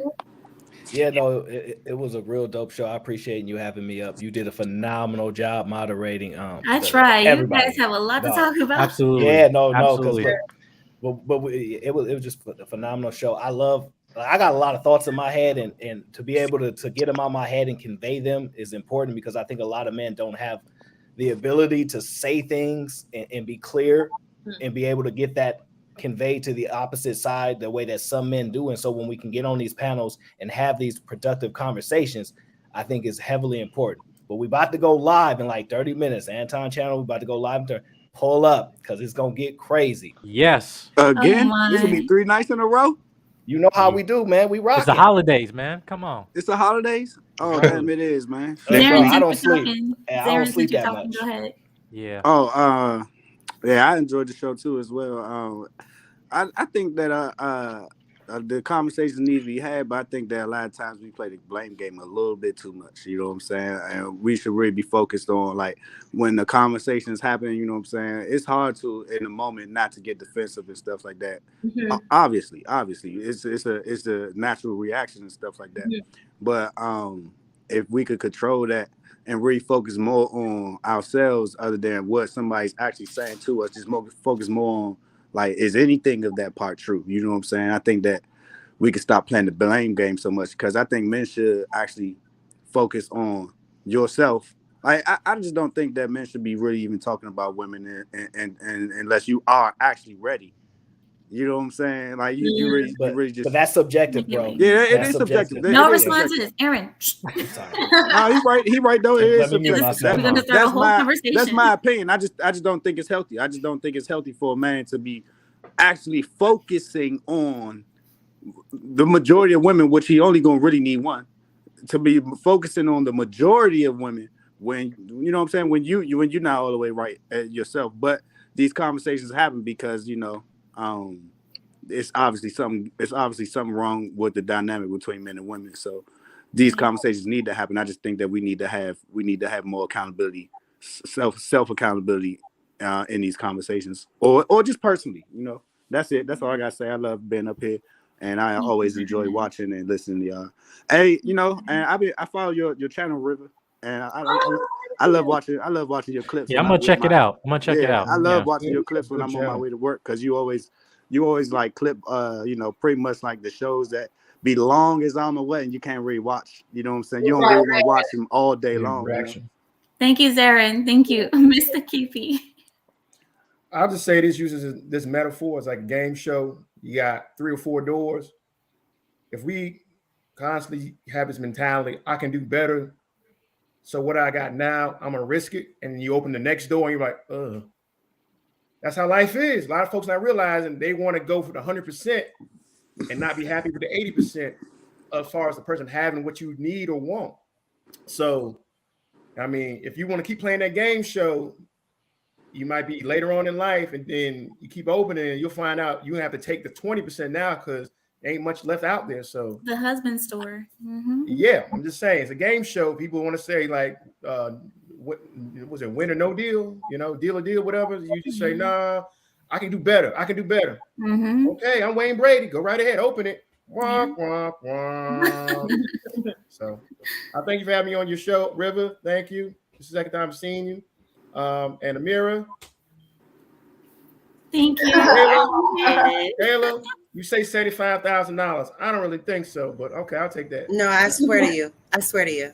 Okay. Thank you. I don't think she capping, bro. I don't think she capping. 75,000 is still above average. She could take trips I know and all that. The devil's a liar. The She devil's could take trips and all that. Well, With 2 kids. Kayla got 2 She the kids. DMV, 75,000 ain't going nowhere. No kids? You know. Oh, okay. Kayla, you in the DMV? Okay. Oh I my used to be. God. I moved away. I'm gonna Yeah, mute that's why she said, everybody. okay, I believe you I'm now. gonna When I mute stopped everybody. working there. Everybody's getting blocked. Okay. Everybody's getting blocked. Thank you guys for joining me. I appreciate this panel because it's so nice to have such a balanced panel. We had, for the majority of the show, we had 4 women and 4 men. This was beautiful, and I was not expecting to have such a balanced, beautiful panel. I appreciate all of you. All of you are personalities in yourself. Pretty much all of you are your own YouTube channel, so I appreciate all of you for joining me. Thank you so much for this great conversation. I'm going to say goodbye to the men, and I need to have the women for the final say. So I will say goodbye to you guys. I bid you adieu. Bye, men. See you guys. I haven't heard anyone say I bid you adieu in so long. I bid you adieu. I'm like, who said that? I bid you adieu. I know. Well, thank you, ladies. I want to thank you, ladies, so much. And Kayla, it was such a nice surprise to have you coming in with us. Thank you so much. Yeah, I tried to get here earlier, but I literally was like right off a flight. But I'm glad I came in like meantime. So it was good. I'm happy. I'm happy. Thank you. Riva, we got to do it again, of course, because you brought up another topic and now we got to. So thank you guys so much. So is there anything you guys want to say before we leave, or did you guys get out your final goodbyes already? I'm so happy to have been considered tonight to come on. You know, I love you so much, Ameera. I love you so much. So I'm very happy. I talked to Kayla only, I think, once or twice. So I'm happy to be able to have that conversation and listen. Like I said, there was all that information. This was not about no drama. I just wanted to clarify because I just knew that Ameera has a really strong personality, that she's able to, you know, give it to people straight. So I felt like, you know, that situation, I just wanted to clarify, but I just love the conversations, and I really love that, Kayla, that you did come up and be a part of this. So I'm just grateful. Yes. And, you know, I love the drama. Am I the villain? I love being the villain. I'm literally like Christine from Selling Sunset. Like, let me be the villain. I'm totally fine with it. So it's okay. Okay, so then I know now. I can start drama with Kayla and it's going to be okay. Okay, cool. I know now. Drama, the people. Kayla, watch your back next time. The people want the drama. We give the people what they want. Watch your It's back, Kayla, next time. provocative. I'm coming for you now. It gets the people going. Okay. Okay, ladies, thank you so much for joining me. And I guess with that, we'll yield our time. What am I saying? We'll yield our time, guys. Bye-bye. Yeah, thank you so much.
Y'all get those lights up. Get those lights up before you leave out of here.